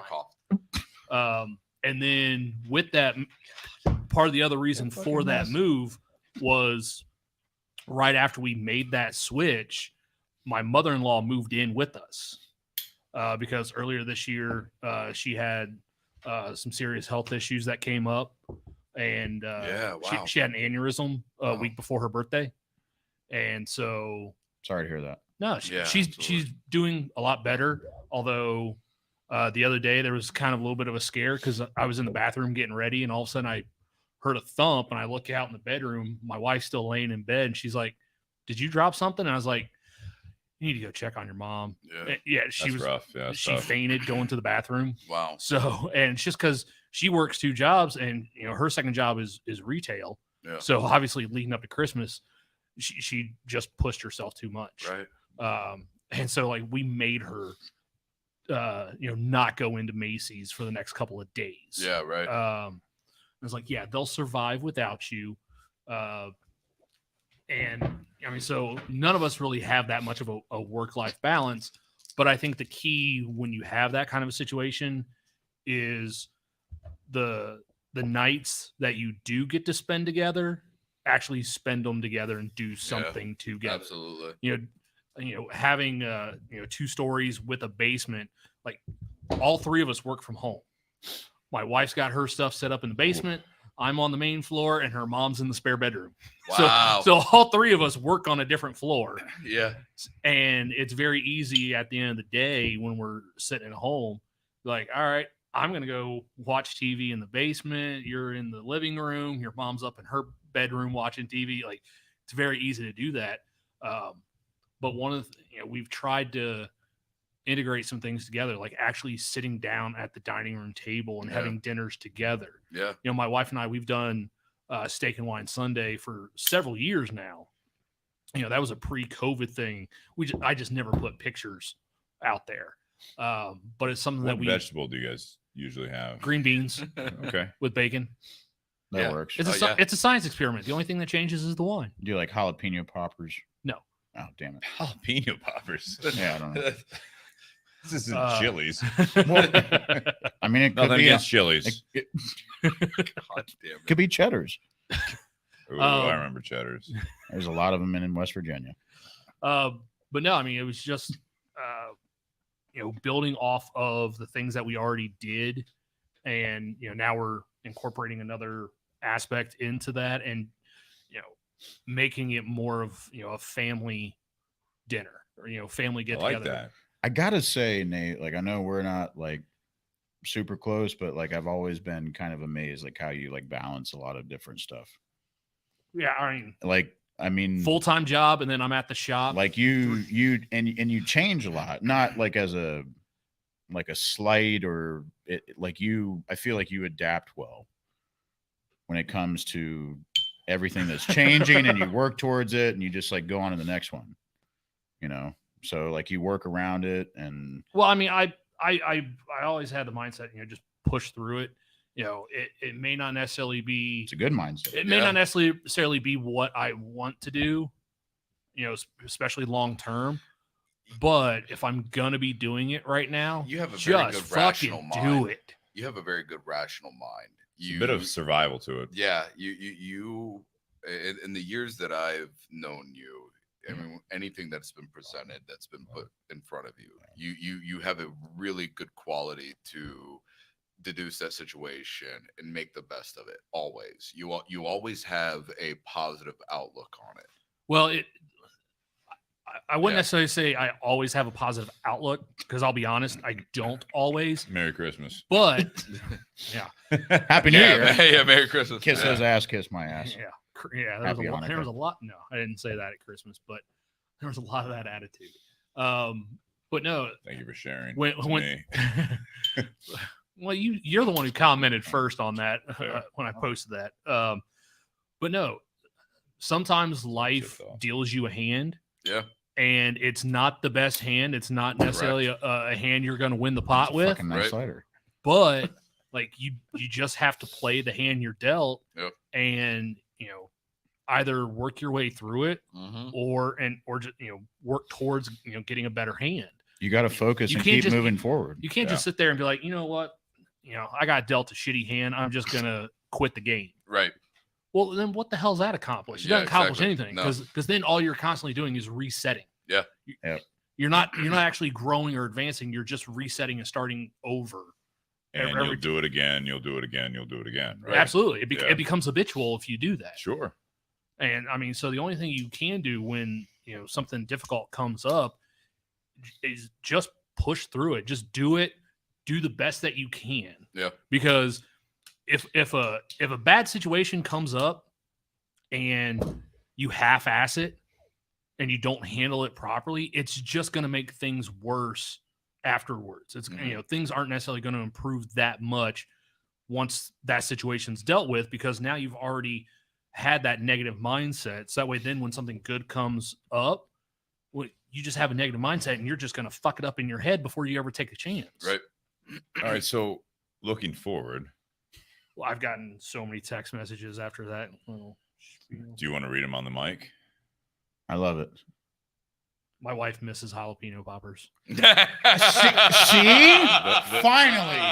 Finally, someone gives validation. Me, I love the takeaway of everything that was. I felt everything impactful from Nate right there. Right, was, and his wife says, "I miss jalapeno poppers." She also asked me how the heated jacket's doing. It's not listening to a goddamn thing you're saying other than jalapeno poppers. I feel like this is next Steak and Wine Sunday, or for New Year's. I mean, if you guys want to come over to Indy, you're welcome. That's one of the other birthday's things coming up, though. That's one of the other things my wife integrated.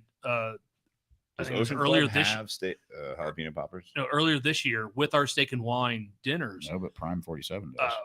Back last year in November when we went to Nashville, there was a place we went to, and she picked up this little card game, and there's ones for family, there's one for couples, but when we're sitting down at dinner, she'll pull up one of these cards, and it's a conversation starter. And so most of them are just goofy, funny conversations, but it's at least something that initiates a conversation and gets you talking about something. Sure. And some of them are fun to discuss. What is happening over here? I don't know. I'll bring the flame to you, Rob. All right. Come on. Old habits die young. Fire. Old habits die young. Yeah, they do. Jake, do you want to talk about your 2022? You want to talk about your 2023? I mean, I can do it all without. I mean, I'm sure Jonathan Herring will have me on a timer, but I didn't say closing remarks yet, so this is just we'll get there. We'll definitely get there. As far as personal goes, I mean, a lot of my personal has to do with the job and my mindset. Sure. I've tied a lot of my personal attitude into my work and my passion, and I feel like I've achieved it in a small way with being granted a job with Crowned Heads, going from Burned by Rocky Patel, even though I did love that job. I absolutely loved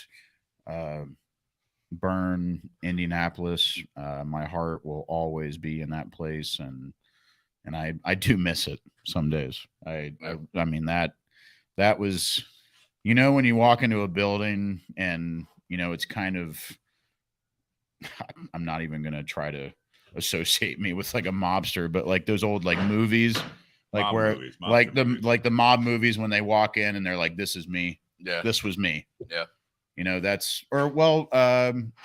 Public Enemies. Well, Denzel Washington did it with American Gangster. Yeah. After he got out of jail, and he was like, "This was me right here." Yeah. And every time I walk into Bern, that's now that's what I think. Yeah. And I don't try to overstep, and I don't try to act like I was something there. Well, you were. I pay, when I go in there and I do my thing and I act as if I'm a guest, because I am now. So, but there's a sense of pride when I walk in there, and Bo Masick, he was the bar manager, and now he's the GM, and I think he's doing a great job. Amazing job. I think he's having the same struggles that I did, and I think anybody that is a GM in a service industry has the same struggles. But when you walk in there and you see that building and you see what's going on, you're like, "This was me." Yeah. And you have a sense of pride and a sense of excitement. But you were also part of the group that was there initially. Like you were there when they opened. I mean, just before. You're part of that foundation. Dude. Well, and I called us the founding fathers.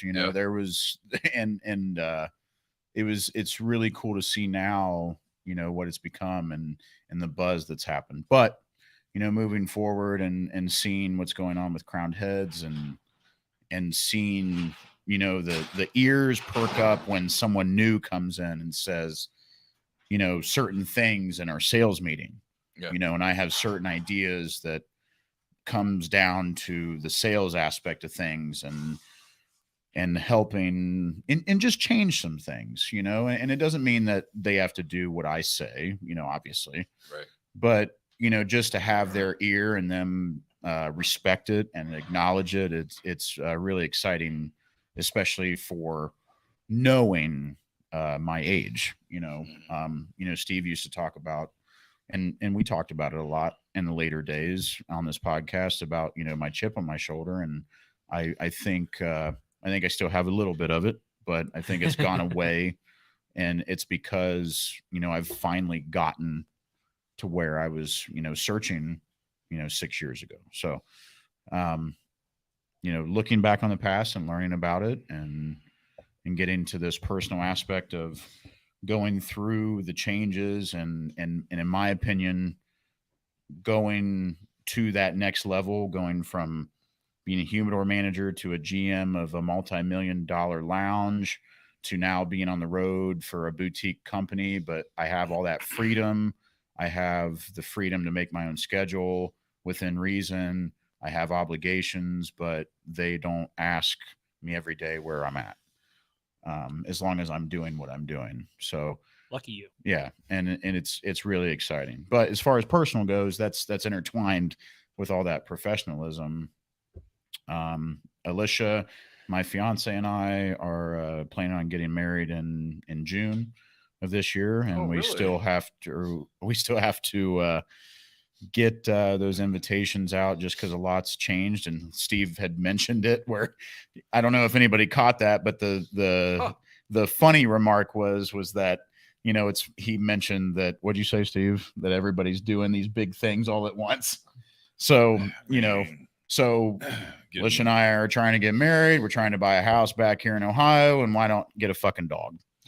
So we just got a dog, got a puppy, and he's Bernie's. Or is it Bernie's? Bernie's mountain dog. Yeah, Bernie's mountain dog. Henry. And poodle. His name's Henry. Love it. 14, 15 weeks old. He's amazing. It's all easy, and man. Smooth sailing, man. Yeah, we might as well buy a boat. So, but we're working on that. North Lake, yeah, that's. So we're working on that, trying to find a house in Ohio, and I'll, Rob, you guys made a joke about how it took me so long, and it's true. My my family is very loving and they're together, but I have 4 sets of grandparents, and both my parents were divorced before I was born. So I put a lot of strain on Alicia and figuring out and letting her know that this is the only time that I'm doing this. So I refuse to be, not to say I love my family. I'm just not doing that. I'm not following along with that cycle. So I put a big strain on our relationship. I choose to not have a mediocre love. I choose to not have a mediocre marriage. And I choose not to have a mediocre relationship. Yeah. So with that comes some problems Right. because you put so much emphasis on the fact that it doesn't have to be perfect, but it has to be the way that you want it, because it takes 2 to tango. Right. And if Don't look at them as problems, they're opportunities to grow. Okay. Are you my therapist? I like it. If the money's right. I can pay you in cigars. All right. But He's I mean, done less for cigars. but to mention the fact that, but you're right. I mean, I it's not an easy road. It's not. At 45, I've watched, multiple friends married and then divorced, Sure. and all the good and bad relationships that I've watched through my time. And I didn't want to do that as well. I wanted to make sure that it was the right scenario, the right person, the right time, all that. And it takes time to do that. The timing's never going to be perfect with anything. You have to take those chances. But in my opinion, there's an educated guess on how you can think of what the future holds with your significant other. Right. Absolutely. And I'll be honest, like Steve and I've talked about it, like Alicia and I've had our problems, and there's certain things that we're just not alike on. Right. And that's gonna happen. And you guys know like how much I'm pretty bullheaded and pretty set in my convictions. Slightly. And it's very difficult when the person that you love, doesn't really have those convictions. Right. And so we've discussed those, and I've brought up a lot of those conversations. And one thing that we've worked on is the fact that I don't want to be the person in the relationship to always bring up those conversations, because I'm not the only educated person in the relationship. I think both sides need to bring up conflicts, even if they don't want to, in situations that are pressing. And so that's one thing that Alicia doesn't do, and I've kind of nudged her and taught her like how to do that. So that's super personal, but that's what we're talking about, right? So yeah, it's been a long time coming, and I'm really excited for June. Well, I think being strong in your convictions, and as you call it, bullheaded, is you're talking about 2 different things there. And I think this is also relevant to, as you reflect back on, your time, whether it be, the New Year's episode or whatever, or going forward, it's that communication thing, right? Right. It's everything. I know you and Alicia fairly well. And I think that, to Alicia's credit, yeah. Where's that? Oh, you fuckers. Hang on. God love her. Let me finish. God love her. I think that, the reason you guys get along, and I think any successful relationship, is that you can be, you call it bullheaded, but I think it is strong in your convictions. But as long as you can communicate those things, that's when you get a little bit more of common ground. Where you don't communicate, that's a big problem. And I think that's been my big problem. I understand that. I'm saying that can be internal as well. You can be, Jake, you talked about the chip on your shoulder. I think a lot of people out there, can relate, where it's like you want it to be your way, whether or not you have the experience, but you think you know best. Well, you got to open your ears too. You got to be able to learn from the people you're working with. And you know, I like, you know, Jake with Crown Heads, you're talking about the fact, and even Rocky Patel, the Burn Lounge, it was, you learned a lot. Oh, crap. And I think that you have a mutual respect. I grew up tenfold because of Burn. I agree. It was just from the outside looking in, I look at this as like, you talk about your personal relationship going into 2023 and, you know, the new year. And it's like, you guys are going to be married. It's like, that's got to be a constant, that will be not just for you two, but everyone. That is a constant battle, is to express what you're feeling. It's to communicate. But a lot of people have a hard time doing that. I understand that. And I think that's the big thing, is it's not the fact that one is more bullheaded than the other, whether it be a personal relationship or you and an employer. It's expectations need to be known. And that's where you can figure out if things work for you long-term or not, whether it be a marriage, whether it be an employment, whether it be a career, whether it be you and looking yourself in the mirror. Is you can't kid yourself.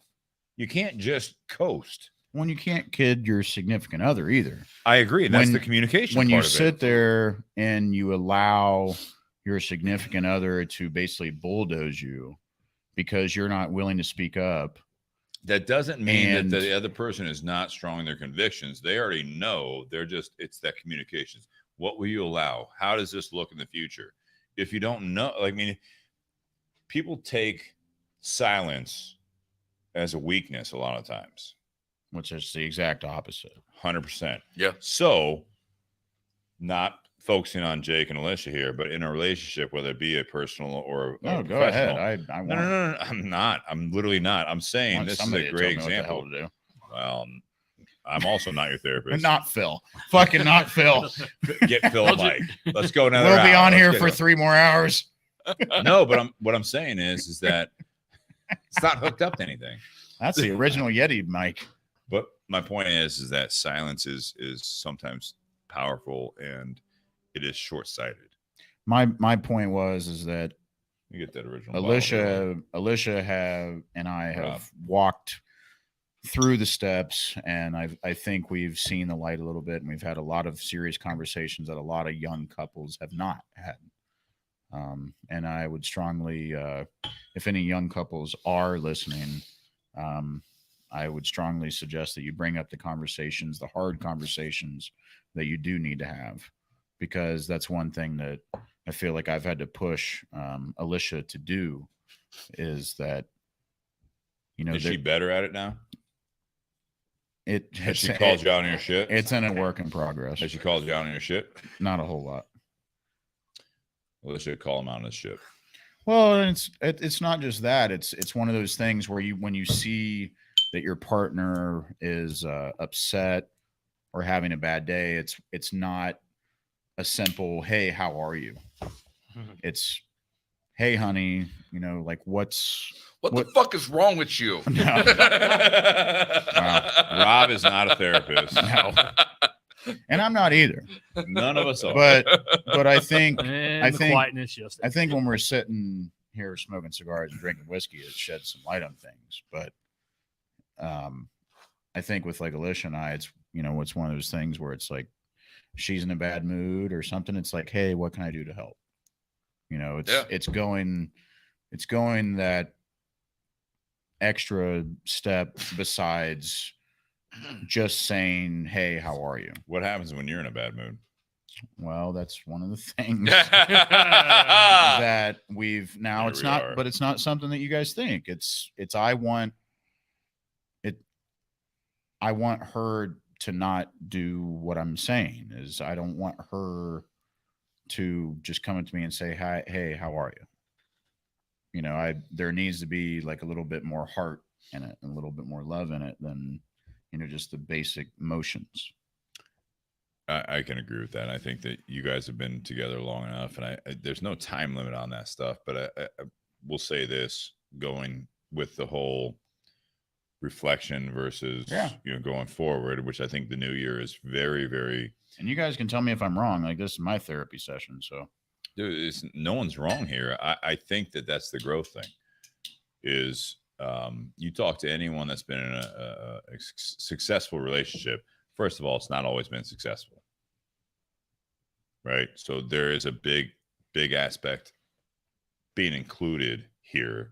Is it's the growth of being honest, being able to be yourself with that other person. So many people have so much problems with the expectation that the other party is also working on that as well. Yes, right. And I'm not. Every relationship's mutual growth. Every relationship is so no, different. But it's the very simple fact is that okay? So the other party now opens up and is more open about it. Now you have to be able to respond accordingly. Well, I mean, that's the communication side. It's two-sided, right? So it's like you can't just go your way or the highway. You can't do all that stuff because again, your 2023 is going to be the same as your 2024. Right. So this is the whole part of it. It's like I think this is what, to me, this is the important part, is that you try to grow. It's not just letting your expectations be known, what you want to do in the new year, what you reflected on, like all that stuff, but it's the people that are important to you that are also included in that. Is you let your expectations be known, what you want from them. Right. Sometimes, and I know Jake had to step away, but it's like in the situation when the other party opens up, when your boss opens up, you're like, I want to hear more feedback. You may not want to hear what that feedback is. Right.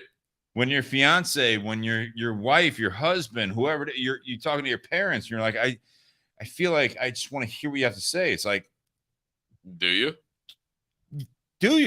Yeah, I mean, you do want to hear it, but how do you respond to that? That's the big part of it. Well, that's the growth part of it. Well, that's you've got to be open to that. I mean, when it's just like anything. When you ask that question, when you have that communication, when you have that openness, you've got to be willing to hear the things that you don't necessarily want to hear. Doesn't mean you have to agree with it.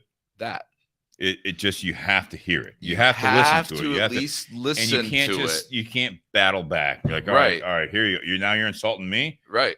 All right. Well, I'm going to assault you. I'm going to go petty here. And it's like, well, you do. No, it's not that. That gets you nowhere. What's the point of it all? Yeah, exactly. Yeah. It is. It's, again, I talk about, where I'm at and what I've been lucky to find, and it is that communication. I mean, we have that, when there is something that needs to be said to the other, we're open. We just say it, we talk to each other. We express it to each other. We hopefully learn and grow from that. We do things different, based on what, it's that validation, because just because you said something or did something, a certain way, and you might have had whatever meaning behind it that you had, but if my feelings with that are different, sure, there's certain validation that needs to be there. I mean, if something you did or said made me feel a certain way, then you need to be open enough to recognize that situation made me feel this specific way. Tell you what, it's an open line of communication, and it's going to hit those battles. Yeah. It's a refreshing, Jake, I'll bring up your relationship with your employer this last year, right? Crowned Heads. One of the things that really stands out with this conversation, and Nate chime in too also, you felt respected. You felt like your voice, it's not always going to be, you don't own the company, right? You're not calling the shots, but you want your voice heard. Yeah. You had to step away, but Rob was talking about that stuff. It's like, is that not the important part? Is that you can express yourself and then the other party can express themselves. And the biggest aspect, you don't know where it's going to go, but as long as your voice is heard, that's big. I think it's a testament to, I'll be honest, like I took a pay cut doing this. Mm-hmm. And that's, it's not a slight at Rocky Patel, and it's not a slight at Burn. It's just something that like you have to decide like what you want to do. And this is something that I've been working towards for 6 years. And when it comes to light, you take that chance, even if it means that you're going to make less money at it, especially in today's climate. So I'm not saying that, I'm the poster child for doing this stuff. It's just something that I wanted to do. And that's what matters to me. You see potential in it. And so, like people listening and watching, I think everybody has their own convictions, but some people are really afraid to like take that next step, whether they be 27 years old or whether they're 67 years old. Mm-hmm. And they feel, if, take for instance, I talked to my parents a lot about it. I talked to my mom about it this morning, and she's trying to retire and she can't because, people need money in this world. Mm-hmm. And Rob and I were talking about it at dinner tonight, like, I don't know how some people like just can't work anymore, like in the service industry, like there's jobs everywhere and just like people aren't working for like no reason. I don't know what they're doing for work, but service has gone downhill too. But for me, I know I've always had my own convictions. I've always had my own mind, and I've decided what I wanted to do. And this is one thing that I have chose to put my life and my blood and my sweat and my tears into it. And I think it's paid off, even though it is for less money. But can you really put a price on your own freedom and your own happiness? Right. So, risks. You can, but we all take it's risks. sometimes a little less at the moment. Well, I mean, I'll tell you that I could make enough money to buy a boat, and I've never seen a sad person on a boat, but when they buy it, they're sad when they're fixing it. Right. So, all right. But I mean, it really comes down to, all right, taking risks. All right, so this is your closing remarks. We got to round this up. Yeah. That's No, fine. That's I fine. think- That's fine with me. Yeah. Yeah, I think that's no. where you're at. I mean, really. No. Stop it. It does. I mean, just in life. I mean, like with Shannon and I, we're here. We are buying a house, and an opportunity comes up to buy a business. Opportune time, not necessarily. But those risks. But you have the ability to do it. Exactly. But a lot of that ability just comes from the gut instinct to take that risk, to do the thing that you need to do to get to that next step, to get to whatever that future goal is. For our listeners up in the Cleveland area, what's the business? And then finish your closing remarks. Did you speak on this? This is an honest plug. On March 1st. Yeah, because she's right. Everybody up in the Cleveland area, we are opening up Falls Ice Cream in Olmsted Falls. Let's go. Yes, sir. Yes, All right. sir. That's your plug. It is a wonderful place. The master of malt. The master of malt. You are correct. Malt we are liquor. taking a wonderful business that was built by Bob Howe for over 18 years. I really need a malt. And we are hoping to take it to the next level and continue on the traditions that Bob and his family had set forth. Closing remarks. And it was a risk. Sure. But again, I mean, bringing it all down, it's because of the relationship. March 3rd, Shannon says. Is it March 3rd? Okay, Yeah, well. March 3rd. Whatever date she plans, because she's March the one 3rd. running the game. Jonathan Herring's timing. And also get down to Tinderbox East on March 18th. Absolutely, it'll Bring be a some wonderful ice cream. event. Oh, A wonderful it's gonna event. be You got a on him hell for of a a second. party. Hell of a party. Hell of a party. But it is. I mean, in life, you have to take risks, and having that foundation, that relationship, that whatever it is to give you that gut feeling that this risk is worth it. You've got to get to that next level. I mean, being stagnant, being complacent with anything, I mean, you're not growing in life. So reach that next level. Sure. Always look for that next level. I mean, there are plenty of people out there who have reached their level of success, and that's very personal. Whatever that level of success is It is very personal. So, if one person feels like, hey, I've reached it, I'm good, I want to just maintain, fantastic. But find that. Whatever that is for you, find that point. It's not a level of comfort, it's a level of happiness. That. Yeah. Absolutely. I will be very cheesy. I love you, Shannon. And thank you. We all for helping love me Shannon. find that level of success. Cheers to Shannon. Cheers to Shannon. Raise your glass. She must be a saint. Lots of clanks. She is an absolute saint. Shannon Brown is a saint.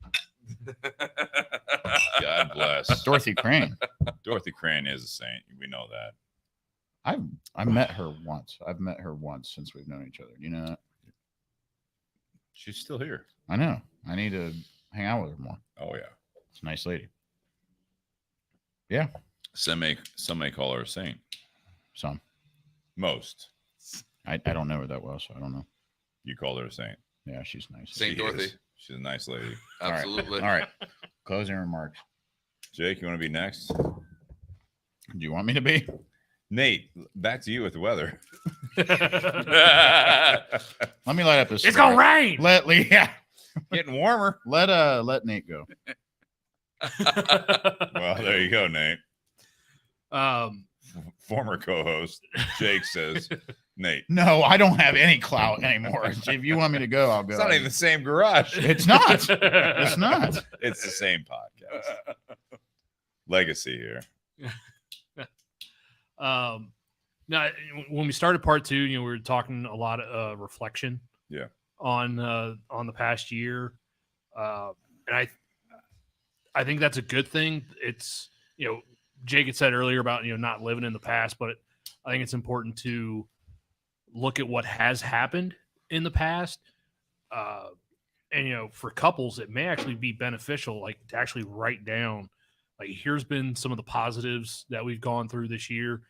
Here's been some of the negatives, and then figure out how to build off of both. Some people focus just on the positives and they only want to build off of those, but then those negatives never get resolved. Well said. They end up being a negative every single year. So I think it's important to also find what's not working, so that way you can build off of that. And who knows, one year a negative, next year might become a positive. Mm-hmm. But you have to work on it. You have to communicate. When Rob's talking about taking risks, I think one of the things that I heard in him talking about that was, it wasn't just Shannon taking a risk. It's not Robb taking a risk. It's them taking a risk. They both have something to gain or lose from it, but they didn't just sit there. They didn't just sit there and come up out of the blue and like, hey, let's go buy an ice cream shop. Right. Like, no, there was a lot of thought and talk about doing that. Same thing I went through earlier this year with us moving and the idea of my mother-in-law moving in with us, because that was actually a conversation that my wife and I had a couple of years ago before our neighbors had moved in, was having her mother, move in with us into the bigger side of that duplex. And she was against it. She didn't want to do it. Jess was against it. Jess was against her mother moving in with us. Yeah. But then, because of circumstances that happened earlier this year and the area where her mom was living at kind of deteriorating, it's a tough undertaking. It was a better situation, to where then she was on board and like, yeah, I think this actually would be a good thing. Sure. Obviously, with us being a married couple, that kind of throws a little bit of a wrench into things. A little bit. Yeah. Fucking monkey wrench, bro. Yeah, bro. What nights you working at Macy's? Cool. All right, we're scheduling something for that night. Right. I was more vague than that. But it's one of those. Yes, it's a risk. Yes, it's a monkey wrench. But there are still ways to make it work. Right. There are still positives that can come out of it for all parties involved. Right. It doesn't have to be a negative. You make it what you want to get out of it. And so I think that's one of the things that at the end of the year, you have to take some of that stuff and set that as a goal for the next year, is building off of the successes and the failures of the previous year. Sure. And how to make the failures a success the next year. Yeah, absolutely. You want me to go, Jake? Sure. Normally you're last. Yeah, normally. You can go if you want. Go ahead. All right. So with the topic tonight, and I appreciate you guys, again, Rob, bringing the bottle and all these cigars from Rocky Patel and Crowned Heads. Fantastic, right? So it's New Year's, 3:31. Is that me, Jonathan Herron, and what do you got for me? That was my final time. Got so it. I came in 11 seconds under. Oh, All jeez. right, start the timer. Because I don't care.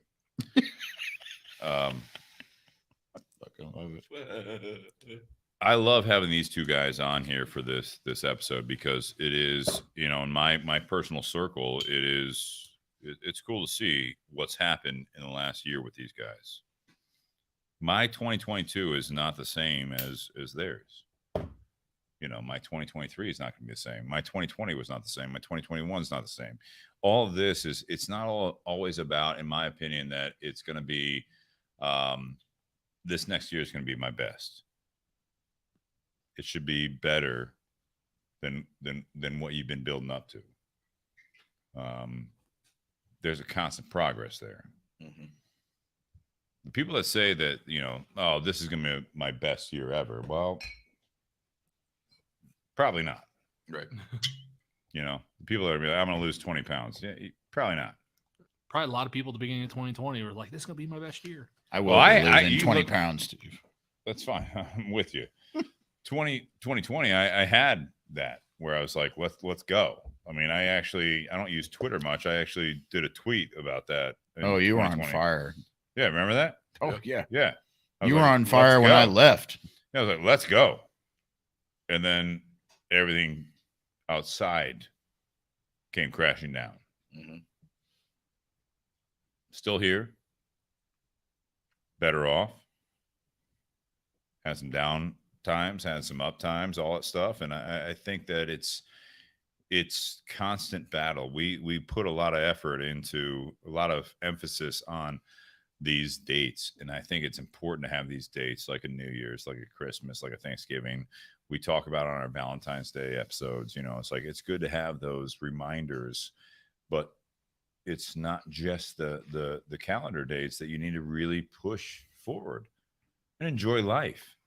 It's not just about getting up after you've been knocked down. That's important. But I think when things are going well, like these two guys, between Nate, you and I, Jake and Rob, things are going well. This is a progressive thing. This is a positive moment in their lives.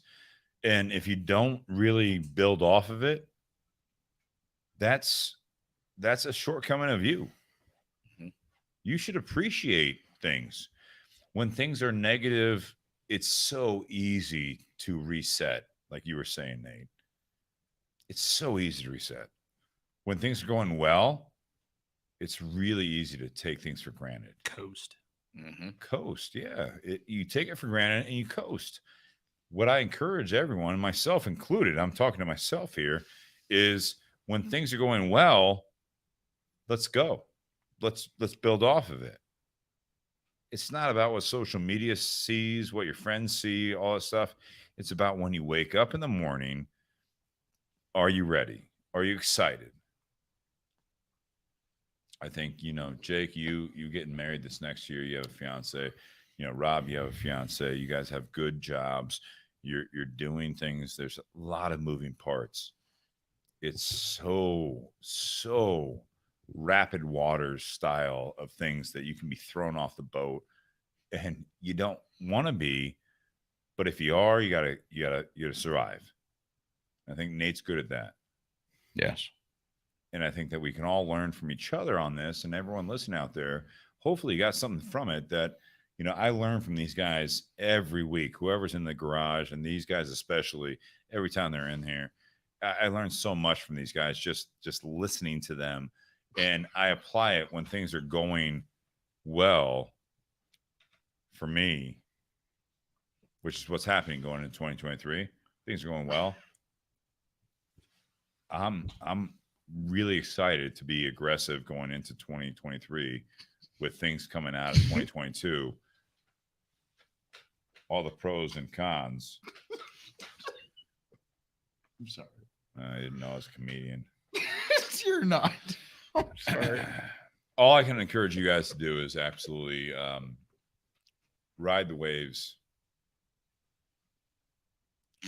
I can't wait to hear from Jake's closing remarks. Right. I was supposed to make Rob cry, and now apparently Jake's crying. I'm crying laughing because Jonathan just said I spilled a candle. Wait, dude. Fucking Jonathan. You are fucking ridiculous. What the hell does that even mean? I'm crying laughing. To all the adults out there, cheers. Jake. Did you spill it on somebody? Oh Like, my what the? God. Jake, what do you have to say? Cut his mic. Oh my God. I'm so sorry, Steve. It's Jonathan's fault. Yeah, no, I know. It tickled you. It was just the right time. Verbally. It was a timing. No, I was listening, Steve. I was. And thank you for having me on. Thank you, you and Nate for having me on the Bourbon and BS podcast. I know I say this every time, but it's always humbling coming back to where it all started, and it's really cool to see what you guys have accomplished with this. So there's a lot of talk about it across the country. I know that you guys don't really hear it all, but I do. So with me traveling and me saying, I started this with you, Steve, and it's really cool to hear a lot of people talk about it. So you're doing something right. Appreciate that. As far as my closing remarks, there's I don't know if we really got into like the resolutions, but as far as me publicly saying, I 2023 is going to be a large year for me personally rather than professionally, meaning that I really do plan to get back into the gym and get back to like where I was.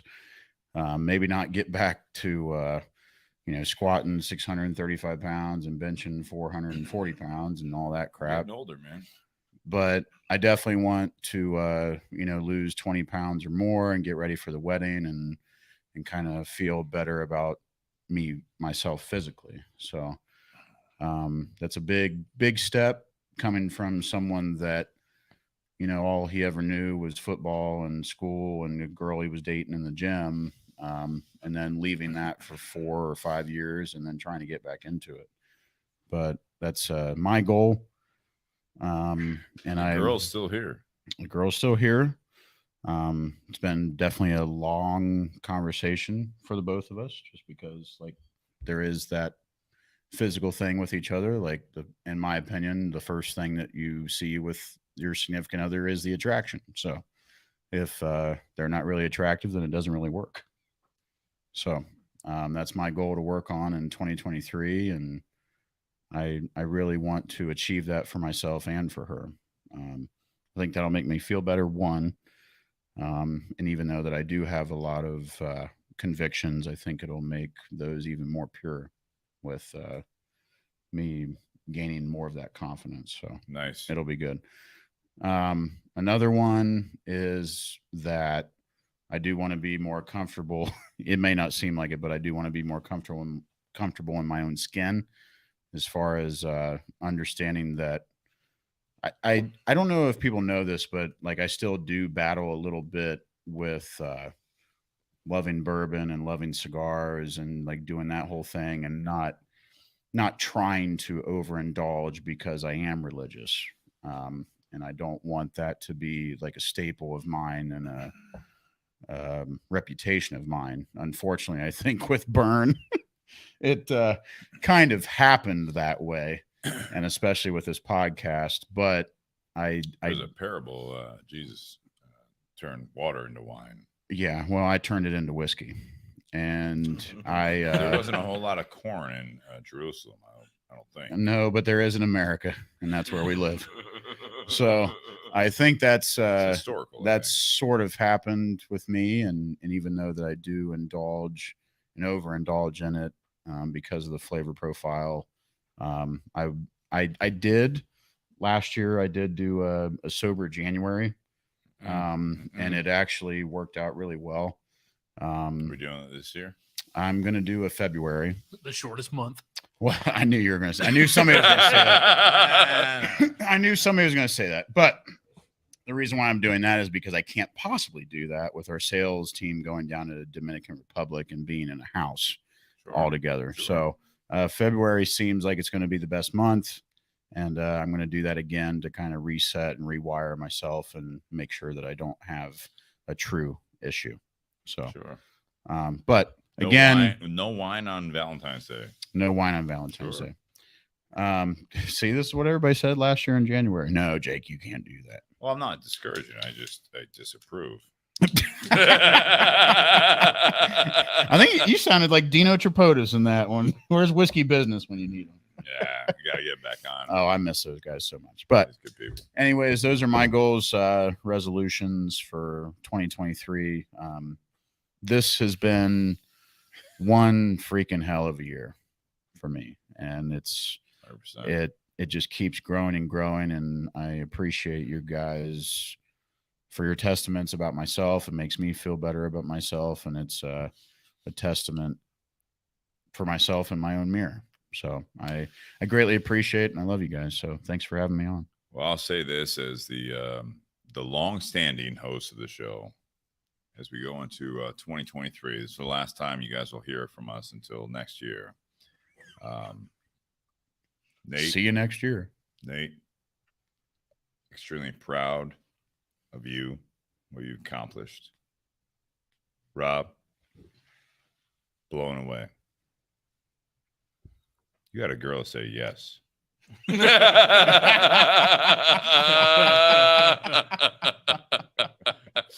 Jake, it's about fucking time. Jake, I speak for everyone that knows you. We've been rooting for you the entire time. And I appreciate it. You proved us right. Absolutely. Thank you. Absolutely. And to everyone out there in the Bourbon BS community that listens to this, cheers. Happy New Year. Woo! All the love.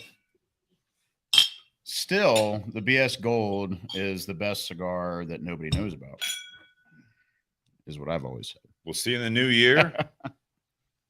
Got AJ Kazmierzak coming on to start the new year. That's nice. Some positivity. Oh, no shit. My wife calls him the man who farts rainbows. Go. Yeah. Hopefully we'll have the laptop fixed, and we'll have the everything smooth that I don't have to walk up here and actually close it out. But guys, Happy New Year.